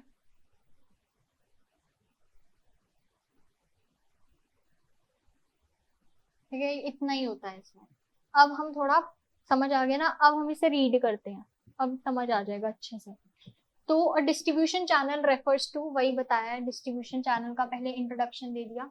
distribution channel refers to the path through which a product moves from the manufacturer to final consumer. ठीक है, एक वो रूट, एक रास्ता जहां से प्रोडक्ट जो है वो मूव करता है मैन्युफैक्चरर से कंज्यूमर तक। कंपनी जो है वो सिलेक्ट करती है कि कौन सा टाइप का डिस्ट्रीब्यूशन चैनल, यानी वन लेवल चैनल यूज करना है, डायरेक्ट चैनल यूज करना है, डिपेंडिंग ऑन द प्रोडक्ट, कि अगर आपका प्रोडक्ट किस तरीके का है। अगर थोड़ा लग्जूरियस प्रोडक्ट है तो of course manufacturer directly consumer को नहीं बेच पाएगा, इसलिए इंटरमीडिएरीज इन्वॉल्व होते हैं। बट अगर छोटे मोटे प्रोडक्ट हैं, सोप हो गया, ये सब चीजें हो गई, तो मैन्युफैक्चरर और कंज्यूमर का डायरेक्टली कॉन्टैक्ट होता है। तो कौन से टाइप का चैनल हमें यूज करना है, या कौन से टाइप का डिस्ट्रीब्यूशन चैनल हमें यूज करना है, किस पे डिपेंड होता है? डिपेंड होता है प्रोडक्ट पे। ठीक है, किस तरीके का प्रोडक्ट है, नेचर ऑफ द प्रोडक्ट, और मार्केट जो है, टारगेट मार्केट, टारगेट ऑडियंस क्या।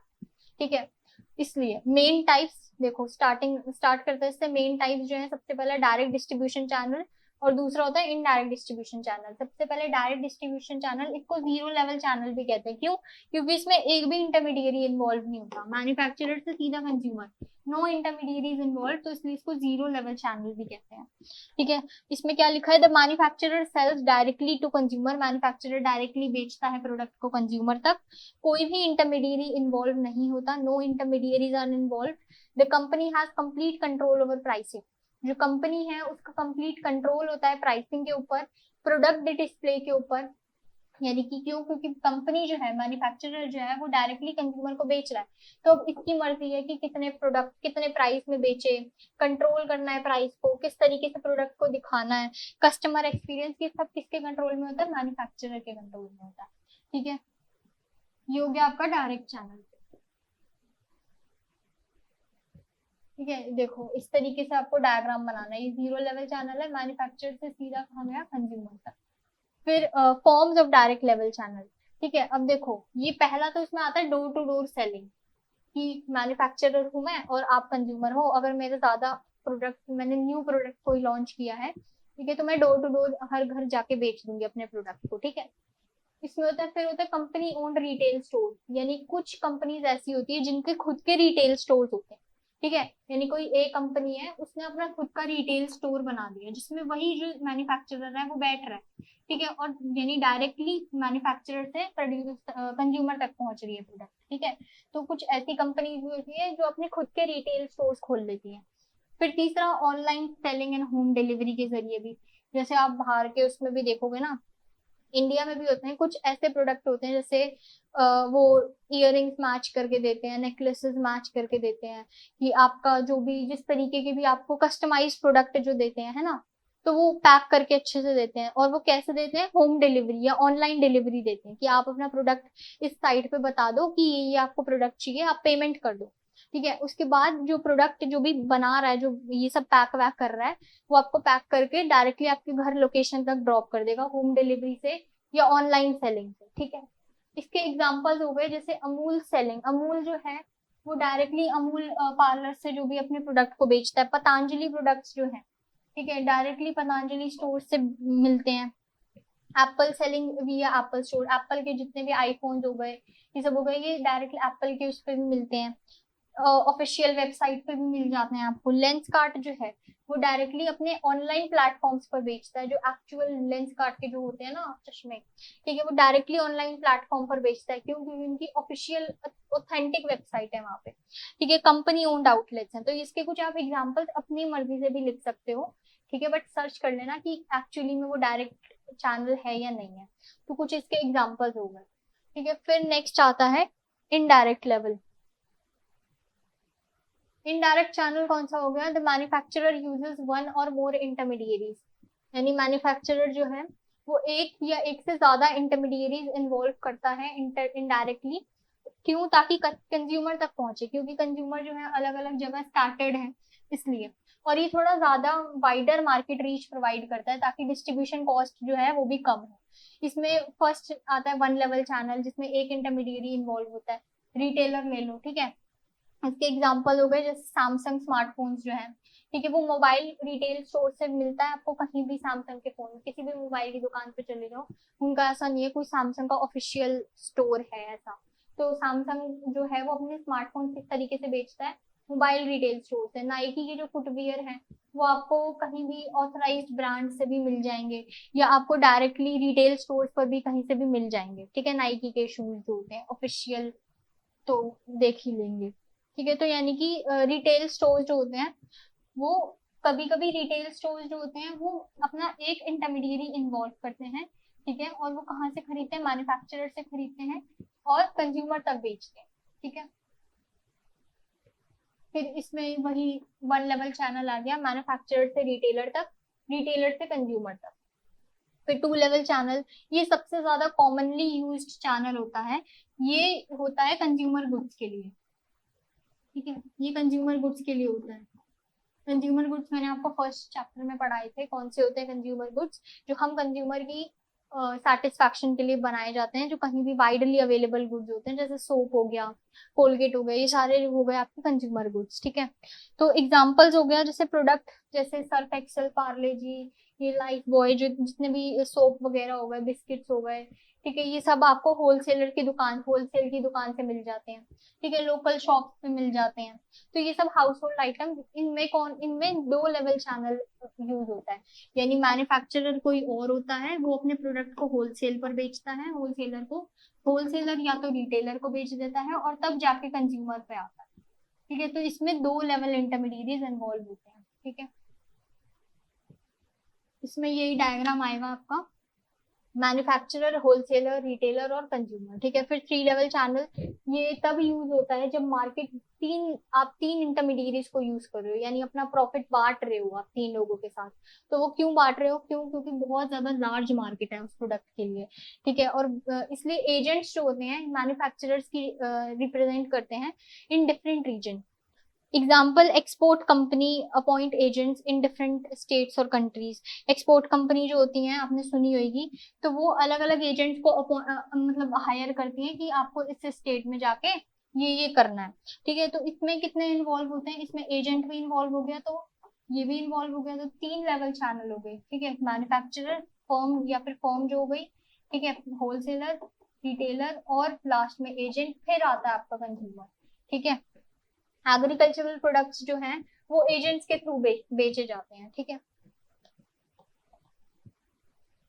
ये आता है आपका थ्री लेवल चैनल का डायग्राम, इस तरीके से आपको बनाना है कि मैन्युफैक्चरर एजेंट पे जाता है, agent wholesaler, wholesaler retailer, retailer के बाद कंज्यूमर, ठीक है। अब आता है हमारा नेक्स्ट टॉपिक है मार्केटिंग इंटरमीडिएरीज। यानी मार्केटिंग इंटरमीडिएरीज कौन होते हैं, मैंने आपको बता दिया था, ठीक है, कि एजेंट्स होते हैं, होलसेलर होते हैं, रिटेलर होते हैं। अब उनको ही डिफाइन किया है इस टॉपिक में कि क्या क्या इनके फंक्शंस होते हैं, होलसेलर के, रिटेलर के। होलसेलर और रिटेलर में डिफरेंस बहुत इंपॉर्टेंट है, बहुत बार आता है, ठीक है। तो वही सब बताया इसमें। तो मार्केटिंग इंटरमीडिएरीज क्या होती हैं? इंडिविजुअल्स हो गई या ऑर्गेनाइजेशन हो गई, जो गुड्स और सर्विसेज के फ्लो को असिस्ट करती हैं, यानी कि मैन्युफैक्चरर से कंज्यूमर तक जो भी फ्लो होता है, गुड्स के मूवमेंट जो होता है, उसमें अगर इंटरमीडिएरीज इन्वॉल्व होती हैं, तो वो गुड्स के फ्लो को स्मूथ बनाते हैं। ठीक है। तो इसलिए मार्केटिंग इंटरमीडिएरीज इन्वॉल्व होती हैं इसमें। ये बहुत इंपॉर्टेंट लिंक, एक कड़ी होती है प्रोडक्शन और कंजम्पशन के बीच में, यानी प्रोड्यूसर और कंज्यूमर के बीच में एक लिंक होता है। ये क्या इंश्योर करती है कि गुड्स जो है वो सही टाइम पर, सही जगह और कंज्यूमर तक सही तरीके से पहुंचे बिना किसी डैमेज के। ठीक है। मेजर टाइप्स कौन से हो गए इंटरमीडिएरीज के? कुछ मेजर टाइप्स होते हैं। सबसे पहला होता है एजेंट। एजेंट्स जैसे मैंने पहले बताया, ये इंडिपेंडेंट ऑर्गेनाइजेशंस होती हैं, ठीक है, जो रिप्रेजेंट करती है कि प्रोड्यूसर को मार्केट में रिप्रेजेंट करती है, यानी एजेंट इक्वल्स टू प्रोड्यूसर एक तरीके से। ठीक है। जो एजेंट्स होते हैं ये कोई गुड्स खरीदते नहीं है या बेचते नहीं है, ये रादर ये क्या करते हैं कि जो भी फ्लो हो रहा होता है उसको और स्मूथ बनाते हैं, जैसे फाइनेंस करके। ठीक है। They do not take ownership of goods, जैसे हमने पहले पढ़ा ना, ये कोई गुड्स को खरीदती या बेचती नहीं है, बल्कि ये प्रोसेस को स्मूथ बनाती है, जैसे फाइनेंसिंग करके। बैंक जो होता है वो एक इंडिपेंडेंट ऑर्गेनाइजेशन एजेंट होता है, जो कि क्रेडिट प्रोवाइड करता है रिटेलर को भी, होलसेलर को भी, कंज्यूमर को भी या मैन्युफैक्चरर को भी। ठीक है। Their main role is to bring buyers and sellers together. इनका रोल क्या होता है? बायर और सेलर को साथ लाना। Agents earn income in the form of commission. ठीक है। और इनको भी कमीशन मिलती है, सबको ही मिलती है वैसे तो, इंटरमीडिएरी में से सबको ही कमीशन मिलती है, बट एजेंट्स को भी मिलती है commission. Commonly use when manufacturer, commonly कब यूज होता है? जब मैन्युफैक्चरर जो होता है वो थोड़ा वाइड मार्केट कवरेज चाह रहा होता है। ठीक है। यानी कि जो मैन्युफैक्चरर है उसको ज्यादा कवरेज चाहिए, कि क्योंकि इसमें 3 लेवल इन्वॉल्व होते हैं इसमें, तो इसीलिए क्योंकि इसमें 3 लेवल इन्वॉल्व होते हैं मार्केटिंग में, इस उसमें चैप्टर इस कट कर देना 57।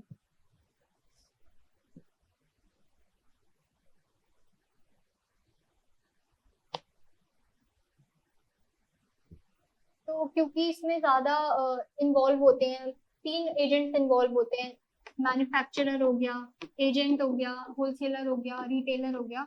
तो क्यों ये 3 इंटरमीडिएट इन्वॉल्व होते हैं? ताकि मैन्युफैक्चरर जो है वो ज्यादा कवरेज चाहता है, ज्यादा मार्केट शेयर ज्यादा चाहता है। ठीक है। इसीलिए, और टारगेट ऑडियंस उसकी ज्यादा है, इसलिए वो 3 लोगों को इन्वॉल्व करता है, ताकि उसको ज्यादा हेविली इन्वेस्ट ना करना पड़े। क्योंकि देखो, अगर कोई लग्जूरियस गुड्स है, ठीक है, और कंज्यूमर तक उसको पहुंचाना है, अगर मैन्युफैक्चरर डायरेक्टली कंज्यूमर तक पहुंचाएगा तो उसको ट्रांसपोर्टेशन खर्चा भी उठाना पड़ेगा, उसको सारे खर्चे खुद उठाने पड़ेंगे। इंस्टेड वो अपना थोड़ा थोड़ा प्रॉफिट बांट देगा 3 लोगों में, ठीक है, और कंज्यूमर को भी मिल जाएगा, और कंज्यूमर तक ऑफकोर्स ज्यादा प्राइस पे मिलेगा। ठीक है। तो प्रॉफिट थोड़ा थोड़ा बांट देगा, तो मैन्युफैक्चरर का भी थोड़ा फायदा, इन तीनों का भी फायदा हो जाएगा। ठीक है। प्लस कंज्यूमर की लॉयल्टी बढ़ेगी टुवर्ड्स ब्रांड। ठीक है। अब एजेंट्स के फंक्शन क्या होते हैं? ये नेगोशिएट करता है, डील्स को नेगोशिएट करता है on the behalf of manufacturer, क्योंकि हमने पहले देखा एजेंट इक्वल्स टू प्रोड्यूसर या मैन्युफैक्चरर। ठीक है। उसके बाद एग्जांपल्स कुछ हो गए इसके, जैसे कि इंश्योरेंस एजेंट्स हो गया, ट्रैवल एजेंट्स हो गया, रियल एस्टेट एजेंट्स, ये सब जो होते हैं ये इंडिपेंडेंट ऑर्गेनाइजेशन होती हैं, या इनको हम एजेंट्स कहते हैं। ठीक है। जो कि डिस्ट्रीब्यूशन चैनल में स्मूथ फ्लो करती है। फिर नेक्स्ट होता है हमारा होलसेलर। होलसेलर जो होता है ये ना बल्क में गुड्स को खरीदता है, ठीक है, ज्यादा क्वांटिटी में गुड्स को खरीदता है, और थोड़ी थोड़ी क्वांटिटी में रिटेलर्स को बेचता है प्रोडक्ट को। ठीक है। डायरेक्टली, क्योंकि मैन्युफैक्चरर का देखो कॉन्टैक्ट होता है डायरेक्टली होलसेलर से, ये होता है ना आपका, ये हो रही है, चल रही है प्रोसेस। तो मैन्युफैक्चरर और होलसेलर का डायरेक्ट कॉन्टैक्ट है। ठीक है। होलसेलर डायरेक्टली मैन्युफैक्चरर से बल्क में गुड्स खरीद रहा है, ठीक है, और थोड़ी थोड़ी क्वांटिटीज में रिटेलर को बेच रहा है, बट रिटेलर का जो है वो डायरेक्ट कॉन्टैक्ट नहीं है मैन्युफैक्चरर से, रिटेलर का इनडायरेक्ट कॉन्टैक्ट है मैन्युफैक्चरर, क्यों? क्योंकि बीच में होलसेलर है। ठीक है। तो ये डिफरेंस में भी आप लिखोगे। तो होलसेलर जो होते हैं वो इंटरमीडिएरीज होते हैं, जो गुड्स को बल्क में खरीदते हैं डायरेक्टली फ्रॉम मैन्युफैक्चरर। ये ओनरशिप लेते हैं गुड्स की, ठीक है, गुड्स को खरीद के ही ओनरशिप लेते हैं गुड्स की, उन्हें असेंबल करते हैं और रीसेल होने तक, यानी ये दोबारा रीसेल करते हैं गुड्स को रिटेलर तक। ठीक है। जो दोबारा रीसेल करने तक अपने पास इन गुड्स को सेफली क्या करते हैं? स्टोर करके रखते हैं। Wholesaler sell product to retailer और industrial users, not to final consumer. Wholesaler जो होता है वो डायरेक्टली फाइनल कंज्यूमर को वो नहीं बेचता, प्रोडक्ट नहीं बेचता, रादर ये रिटेलर को बेचता है प्रोडक्ट। ठीक है।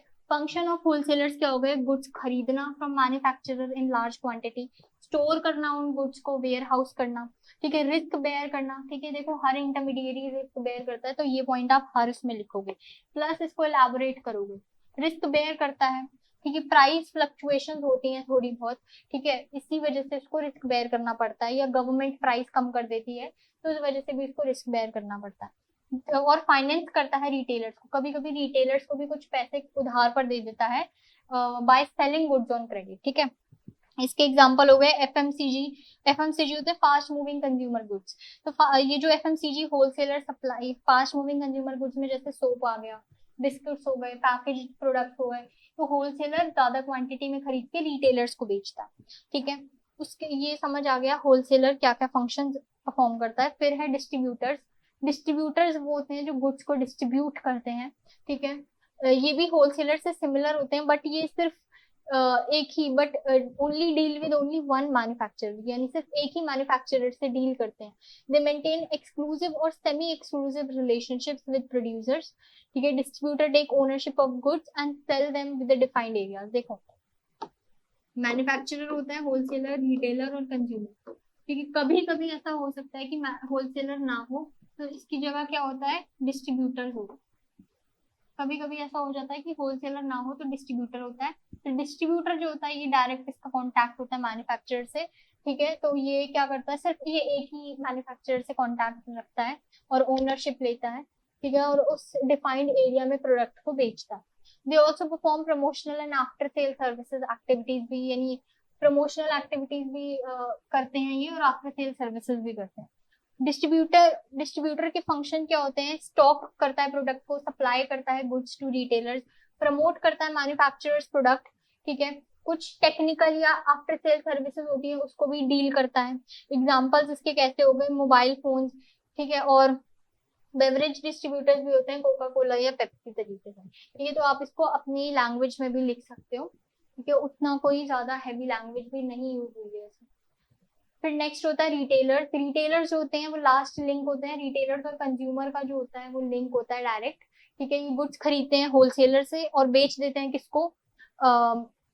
होलसेलर से गुड्स खरीद के बेच देते हैं कंज्यूमर्स को, ठीक है। तो रिटेलर और कंज्यूमर का डायरेक्ट रिलेशन होता है, और ये बहुत इंपॉर्टेंट रोल प्ले करते हैं कंज्यूमर की चॉइसेस को इफेक्ट करने में। क्यों? क्योंकि डायरेक्टली कॉन्टैक्ट है, ठीक है। आप ज्यादा प्राइस पे करके भी उन्हें अपना प्रॉफिट कमा सकते हो, या कम प्राइस पे नेगोशिएट करते हो, तो इनका बहुत इंपॉर्टेंट प्ले होता है कंज्यूमर की चॉइसेस या डिसीजन को इन्फ्लुएंस करने का। फंक्शंस क्या हो गए रिटेलर्स के?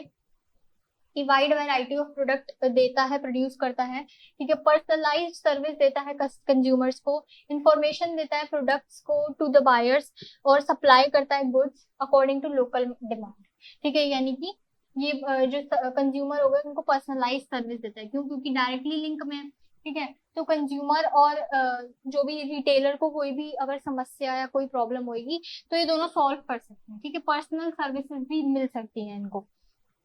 और इंफॉर्मेशन देता है प्रोडक्ट्स को कि क्या क्या नए नए प्रोडक्ट्स आए हैं, बायर्स को, जो कंज्यूमर्स हो गए उनको न्यू इन्फॉर्मेशन देता है, ठीक है। एग्जाम्पल जो लोकल किराने की दुकान होती है ना आपकी, वैसी वाली दुकान हो गई, सुपर मार्केट्स हो गए, जैसे डी मार्ट हो गया, रिलायंस मार्ट हो गया, डी मार्ट, रिलायंस, ये सब रिटेलर्स, रिटेल शॉप्स होती है, ठीक है। ये सारे जो होते हैं रिटेलर्स होते हैं। ऑनलाइन रिटेलर्स भी होते हैं जैसे अमेजोन, फ्लिपकार्ट, ठीक है, ये सब हो गया। अब ये नेक्स्ट है difference between wholesaler and retailer. ये बहुत ही इंपॉर्टेंट डिफरेंस है, ठीक है। ये एग्जाम में आता ही आता है, तो आपको ना इसको बहुत अच्छी तरीके से रेडी करके जाना है एज इट इज, ठीक है। तो ऐसे टेबल बना के आप लिखोगे, होलसेलर और रिटेलर के बीच का डिफरेंस लिखोगे, ठीक है। अब सबसे पहले होलसेलर, सबसे ये जो होलसेलर होता है ये लार्ज क्वांटिटी से डील करता है, ठीक है। मैंने बताया था होलसेलर जो होता है बल्क में प्रोडक्ट को खरीदता है, लार्ज स्केल पे प्रोडक्ट को खरीदता है, और छोटी छोटी क्वांटिटीज में रिटेलर्स को बेचता है। तो होलसेलर लार्ज क्वांटिटीज में प्रोडक्ट को खरीदता है, बल्कि on the other hand retailer small quantities से डील करते हैं, ठीक है, and on a small scale. जो होलसेलर होते हैं ना वो कुछ नंबर ऑफ आइटम से डील करते हैं। यानी फॉर एग्जांपल अगर बिस्किट की वैरायटी है तो वो बिस्किट की वैरायटी से ही डील करेंगे, या सोप की वैरायटी से, ठीक है। बट लेंगे वो चीज बिस्किट या सोप बल्क में, बट वेराइटी उनके प्रोडक्ट की कम होगी। But on the other hand retailers जो होते हैं वो ज्यादा वेराइटी, ज्यादा प्रोडक्ट वेराइटी के साथ डील करते हैं, ठीक है। यानी इनके पास बिस्किट भी हो गया, सोप भी हो गया, शैम्पू भी हो गया, सारी अलग अलग वेराइटी से डील करते हैं। ठीक है, ये जो होलसेलर होता है ये फर्स्ट आउटलेट होता है चेन ऑफ डिस्ट्रीब्यूशन में, यानी आउटलेट यानी मैन्युफैक्चरर, होलसेलर, रिटेलर और कंज्यूमर। तो होलसेलर सबसे पहला इंटरमीडिएरी होता है, सबसे पहला आउटलेट होता है डिस्ट्रीब्यूशन चैनल में, और रिटेलर सेकंड नंबर पे आता है, इसलिए सेकंड आउटलेट होता है।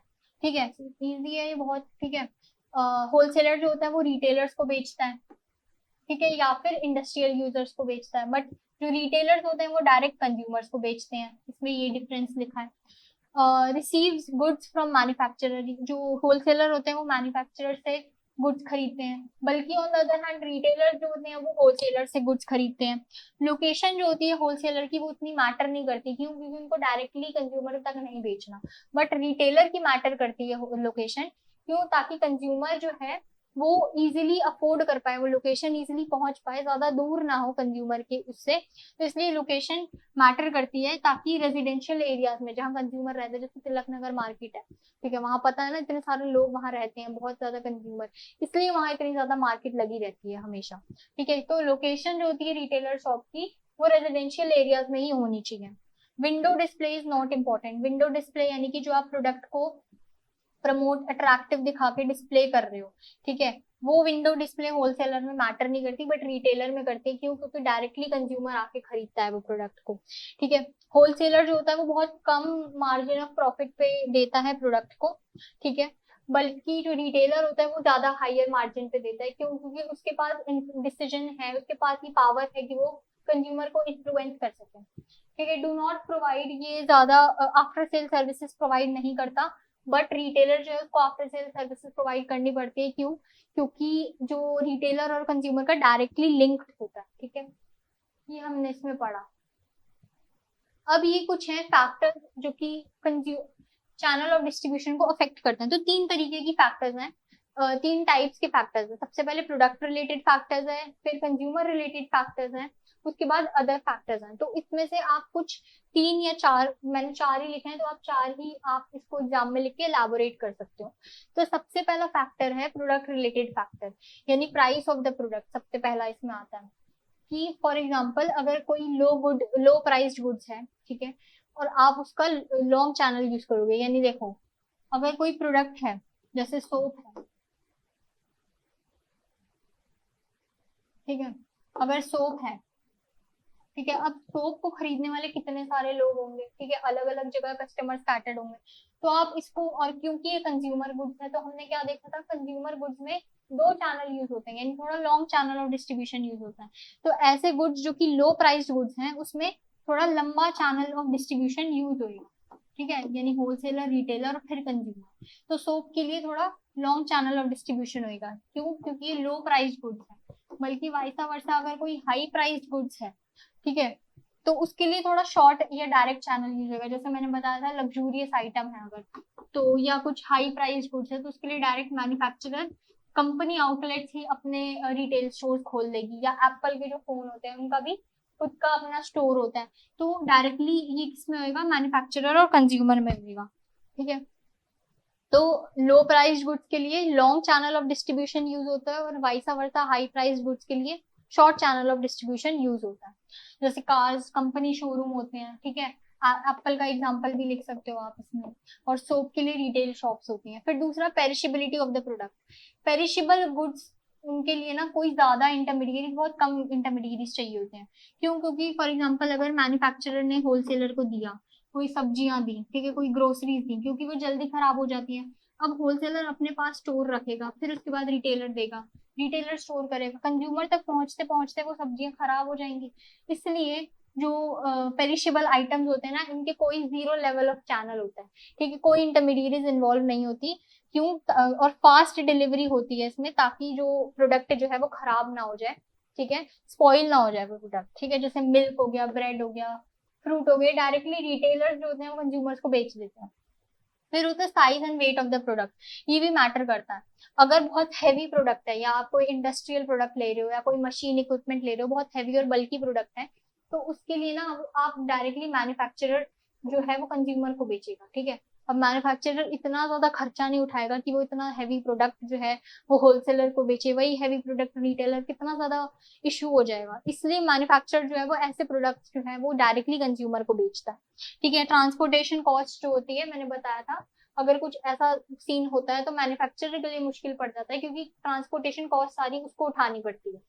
ठीक है, फिर आता है need for after sale services. After sale services यानी प्रोडक्ट जो है, कोई ऐसे प्रोडक्ट जैसे स्मार्ट बोर्ड हो गया, या कोई भी आपने प्रिंटर खरीदा या एसी खरीदा, तो उसके लिए आफ्टर सेल सर्विसेज जरूरी होती है। क्यों? ताकि टेक्निकल गाइडेंस मिले। ठीक है, तो ये कौन सी होती है? ये डायरेक्ट सेलिंग के लिए होती है। डायरेक्ट सेलिंग आगे और भी इनहांस टॉपिक है जो प्रमोशन में हम पढ़ेंगे। ठीक है, तो आफ्टर सेल सर्विसेज के लिए ना थोड़े कम मिडलमैन ही यूज होते हैं, ताकि सर्विस क्वालिटी हो। कहीं ऐसा ना हो मैन्युफैक्चरर ने आपको कोई एसी दिया, ठीक है, फिर होलसेलर आ रहा है एक दिन आफ्टर सेल सर्विस करने, फिर उसके बाद रिटेलर आ रहा है, तो सर्विस क्वालिटी ना खराब हो जाती है। अगर एक इंसान आ रहा है मिडलमैन, तो एक वही अगले दिन भी आए आफ्टर सेल सर्विस के लिए। ठीक है, फिर नेक्स्ट होता है consumer related factors. Consumer product related factors हमने समझे क्या क्या होते हैं। लो प्राइस गुड्स अगर होता है तो long channel of distribution use करता है, वाइसा वर्सा। ठीक है, फिर हमने देखा पेरिशेबल, अगर कोई गुड जल्दी पेरिशेबल हो रहे हैं तो उनके लिए हम short channel of distribution use करेंगे। तीसरा, अगर कोई हैवी और बल्की प्रोडक्ट है तो उसके लिए भी हम शॉर्ट चैनल यूज करेंगे। चौथा, अगर कोई टेक्निकल नेचर का प्रोडक्ट है उसके लिए हम कम इंटरमीडिएरीज को इन्वॉल्व करेंगे। अब है कंज्यूमर रिलेटेड फैक्टर, यानी नंबर ऑफ कंज्यूमर भी मैटर करते हैं। अगर बहुत ज्यादा कंज्यूमर्स हैं, ठीक है, जैसे सोप या कंज्यूमर गुड्स के लिए जो होते हैं, या बिस्किट्स के लिए, मिल्क के लिए, ठीक है, ये सब कंज्यूमर गुड्स होते हैं, तो इनके लिए जो कंज्यूमर होते हैं, जो टारगेट ऑडियंस होती है वो बहुत ज्यादा होती है। टारगेट कस्टमर्स बहुत ज्यादा होते हैं, इसलिए इन तक गुड्स पहुंचाने के लिए हमें ज्यादा इंटरमीडिएरीज को इन्वॉल्व करना पड़ता है, मोर इंटरमीडिएरीज। ये ज्यादा इंटरमीडिएरीज को इन्वॉल्व करना पड़ता है। बट अगर कंज्यूमर लिमिटेड है, आपको पता है जो मैं प्रोडक्ट बना रहा हूँ उसके लिए कम प्रोडक्ट कम कंज्यूमर होते हैं, तो आप डायरेक्टली सेल कर सकते हो उस प्रोडक्ट को। जैसे एफएमसीजी और इंडस्ट्रियल बायर्स, ये प्रोडक्ट्स कौन से हो गए? FMCG, fast moving consumer goods. और कुछ इंडस्ट्रियल प्रोडक्ट हर कोई नहीं खरीदता, आप हर रोज कोई इक्विपमेंट, इंडस्ट्रियल मशीन नहीं खरीदते, तो ये वाले इंडस्ट्रियल प्रोडक्ट जो होते हैं ये कम कंज्यूमर्स खरीदते हैं। ठीक है, तो इसलिए इनका ये जो मैन्युफैक्चरर और कंज्यूमर का डायरेक्ट रिलेशन होता है इंडस्ट्रियल यूजेस के लिए।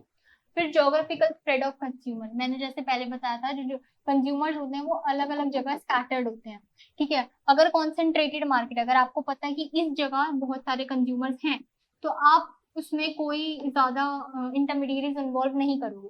बट अगर आपको पता है कंज्यूमर बहुत ज्यादा अलग अलग जगह फैले हुए हैं, स्कैटर्ड है, तो उसमें आप इंटरमीडिएरीज इन्वॉल्व करोगे, रिटेलर्स इन्वॉल्व करोगे, होलसेलर इन्वॉल्व करोगे। ठीक है, local bakery versus nation wide bakery, ठीक है, मैटर करता है। फिर साइज ऑफ द ऑर्डर, अगर कोई बल्की ऑर्डर है, वही जो मैंने पहले बताया कि अगर कोई बल्क में आप हैवी गुड्स बेच रहे हो तो मैन्युफैक्चरर डायरेक्टली कंज्यूमर को बेचेगा। बट अगर आप स्मॉल और फ्रीक्वेंट ऑर्डर्स दे रहे हो तो होलसेलर जो है वो किसको सप्लाई करेगा? रिटेलर्स को सप्लाई करेगा। Example, factory buying raw material versus house hold purchases. ठीक है, अगर हाउस होल्ड परचेजेस हैं तो होलसेलर रिटेलर को दे देगा, रिटेलर कंज्यूमर को। बट अगर कोई फैक्ट्री रॉ मटेरियल्स खरीद रही है तो डायरेक्ट लिंक होएगा। ठीक है, फिर ऑब्जेक्टिव ऑफ द परचेज, यानी आप क्यों परचेज कर रहे हो वो प्रोडक्ट, यानी इंडस्ट्रियल यूज के लिए अगर आप कर रहे हो तो डायरेक्ट चैनल प्रेफर, वही सेम बात बोली है। ठीक है, और अगर पर्सनल यूज के लिए कर रहे हो तो आप इनडायरेक्ट चैनल यूज करोगे। ठीक है, फिर नेक्स्ट लास्ट फैक्टर आता है factors pertaining to the producer. हमने प्रोडक्ट रिलेटेड फैक्टर्स देखे, कंज्यूमर रिलेटेड फैक्टर देखे, अब देख रहे हैं हम प्रोड्यूसर रिलेटेड फैक्टर, यानी लेवल ऑफ प्रोडक्शन। अगर बहुत ज्यादा स्केल पे आप प्रोडक्शन कर रहे हो, ठीक है, और प्रोड्यूसर जो है वो इतनी ज्यादा मतलब इंटरमीडिएरीज को अफोर्ड नहीं कर पाएगा, ठीक है, इतनी ज्यादा वो प्रॉफिट नहीं बांट पाएगा अपना, और आप लार्ज स्केल पे प्रोडक्शन कर रहे हो तो आप डायरेक्टली कंज्यूमर को बेच दो। ठीक है, बट अगर आप स्मॉल स्केल पे प्रोड्यूस कर रहे हो प्रोडक्ट को और आपको पता है कि आप नहीं अकेले हैंडल कर पाओगे, तो आप इंटरमीडिएरीज इन्वॉल्व करो। दूसरा होता है फाइनेंशियल रिसोर्सेज। फाइनेंशियली जो स्ट्रॉन्ग कंपनी होती है ना, उनको पता है कि हम अकेले भी डील कर सकते हैं, तो फाइनेंशियली स्ट्रॉन्ग कंपनी होती है उनको कम इंटरमीडिएरीज चाहिए होते हैं। बट अगर जो फाइनेंशियली वीक फर्म्स होती है ना, उनको ज्यादा मिडलमैन चाहिए होते हैं, क्यों? ताकि कंज्यूमर तक हमारा प्रोडक्ट पहुंचे। ठीक है, क्योंकि उनके इतनी बस्ती नहीं होती कि वो डायरेक्टली कंज्यूमर तक पहुंच पाए। तो फाइनेंशियली स्ट्रॉन्ग कंपनी कम इंटरमीडिएट को इन्वॉल्व करती है, बट थोड़ी वीक कंपनी ज्यादा इंटरमीडिएट को इन्वॉल्व करती है, ताकि उनका जो डिस्ट्रीब्यूशन कॉस्ट है, जो ट्रांसपोर्टेशन कॉस्ट है, वो कम हो जाए। फिर है मैनेजरियल कॉम्पिटेंस एंड एक्सपीरियंस, यानी एक्सपीरियंस्ड अगर मैनेजमेंट है, यानी अगर आप कोई कंपनी चला रहे हो और आपको बहुत ज्यादा एक्सपीरियंस है कि कैसे चलानी है कंपनी, तो आप ज्यादा लोगों को इन्वॉल्व नहीं करना चाहोगे इसमें। But on the other hand आपको एक्सपीरियंस नहीं है, तो आप थोड़े टाइम तक कुछ इंटरमीडिएरीज पर, कुछ लोगों पर डिपेंड रहोगे ताकि आपका प्रोडक्ट ज्यादा बिके, ठीक है। और कुछ ही आते हैं कुछ दूसरे factors, distribution channel of competitors. Companies जो है वो कुछ कॉम्पिटिटर्स की डिस्ट्रीब्यूशन चैनल को फॉलो करती हैं, ठीक है। यानी कि अगर मेरा सामने वाला जो मेरा कॉम्पिटिटर है, अगर वो इस तरीके से अपने एक होलसेलर को इन्वॉल्व करके अपने प्रोडक्ट को बेच रहा है, तो मैं भी वही बेचूंगा। क्यों? ताकि प्रोडक्ट जो है वो कॉम्पिटिटिव रहे। और फिर आता है सोशल व्यू पॉइंट, कि सोसाइटी का एटीट्यूड जो है वो भी मायने रखता है टुवर्ड्स डिस्ट्रीब्यूशन प्रैक्टिसेस, यानी एथिकल और socially acceptable channel are preferred. कि अगर मैं ज्यादा लोगों को रखूंगा तो मतलब ज्यादा इश्यू क्रिएट होएगा, इसीलिए सोशल व्यू पॉइंट वाला। बट ये आप स्किप कर देना, ठीक है। मतलब कि आप बस प्रोड्यूसर तक लिख लोगे ना, उतने में भी मार्क्स मिल जाएंगे, ठीक है। फिर freedom of altering channel, the producer should have the flexibility to change और रिप्लेस इंटरमीडिएरीज, यानी प्रोड्यूसर के पास इतनी पावर होती है कि वो इंटरमीडिएरीज को चेंज कर दे। यानी कि अगर वो होलसेलर सही से काम नहीं कर रहा, प्रोडक्ट नहीं बेच पा रहा, आउटपुट नहीं दे पा रहा, तो वो चेंज कर दे इंटरमीडिएरी को, ठीक है। तो ये था हमारा आज का पूरा चैप्टर, हमारा आज खत्म हो गया है, ठीक है। हमने पहले डिस्ट्रीब्यूशन चैनल्स के पार्टिसिपेंट देखे, क्या होता है डिस्ट्रीब्यूशन चैनल, वो देखा। कुछ 3 फंक्शंस देखे, ट्रांजैक्शनल, लॉजिस्टिकल और फैसिलिटेटिंग फंक्शन। फिर उसके बाद हमने कुछ डायरेक्ट चैनल्स के टाइप देखे, इनडायरेक्ट और डायरेक्ट चैनल, ठीक है। उसके कुछ एग्जांपल्स देखे। फिर हमने कुछ फैक्टर्स देखे, product related factor, consumer related factors और प्रोड्यूसर या कंपनी रिलेटेड फैक्टर्स, ठीक है। तो ये जो क्लास है ये हमारी आज खत्म होती है, ये पूरा चैप्टर, ये पूरी यूनिट हमारी खत्म होती है, ठीक है। अब नेक्स्ट क्लास में हम नेक्स्ट चैप्टर डिस्कस करेंगे जो कि प्रमोशन है, विच इज यूनिट 4। बट तब तक के लिए एक क्वेश्चन आपके लिए है कि ये क्वेश्चन का आंसर आप कमेंट सेक्शन में देना, ठीक है। तो क्वेश्चन है कि if all intermediaries, wholesalers and retailers are removed, will distribution become easier or more difficult? Why? यानी कि हिंदी में भी बता देती हूँ कि अगर सारे इंटरमीडिएरीज यानी होलसेलर, रिटेलर, बीच के सारे लोग जो है वो हट ही जाए, यानी हो ही ना, ऐसे कोई रिमूव कर दी जाए इन लोगों को, तो चैनल ऑफ डिस्ट्रीब्यूशन आसान हो जाएगा या मुश्किल हो जाएगा? तो और क्यों होगा उसका भी रीजन दो। तो ये क्वेश्चन आपको आंसर करना है कमेंट सेक्शन में। बाकी ये जो क्लास है आज हमारी यहीं खत्म होती है, तब तक के लिए आप जुड़े रहिए संजीवनी क्लासेस के साथ। इस चैनल, अगर ये वीडियो आपको पसंद आए तो लाइक, शेयर और सब्सक्राइब जरूर करना। स्कैनर को स्कैन करके आप इस PDF का एक्सेस ले सकते हो। Thank you, bye bye, take care.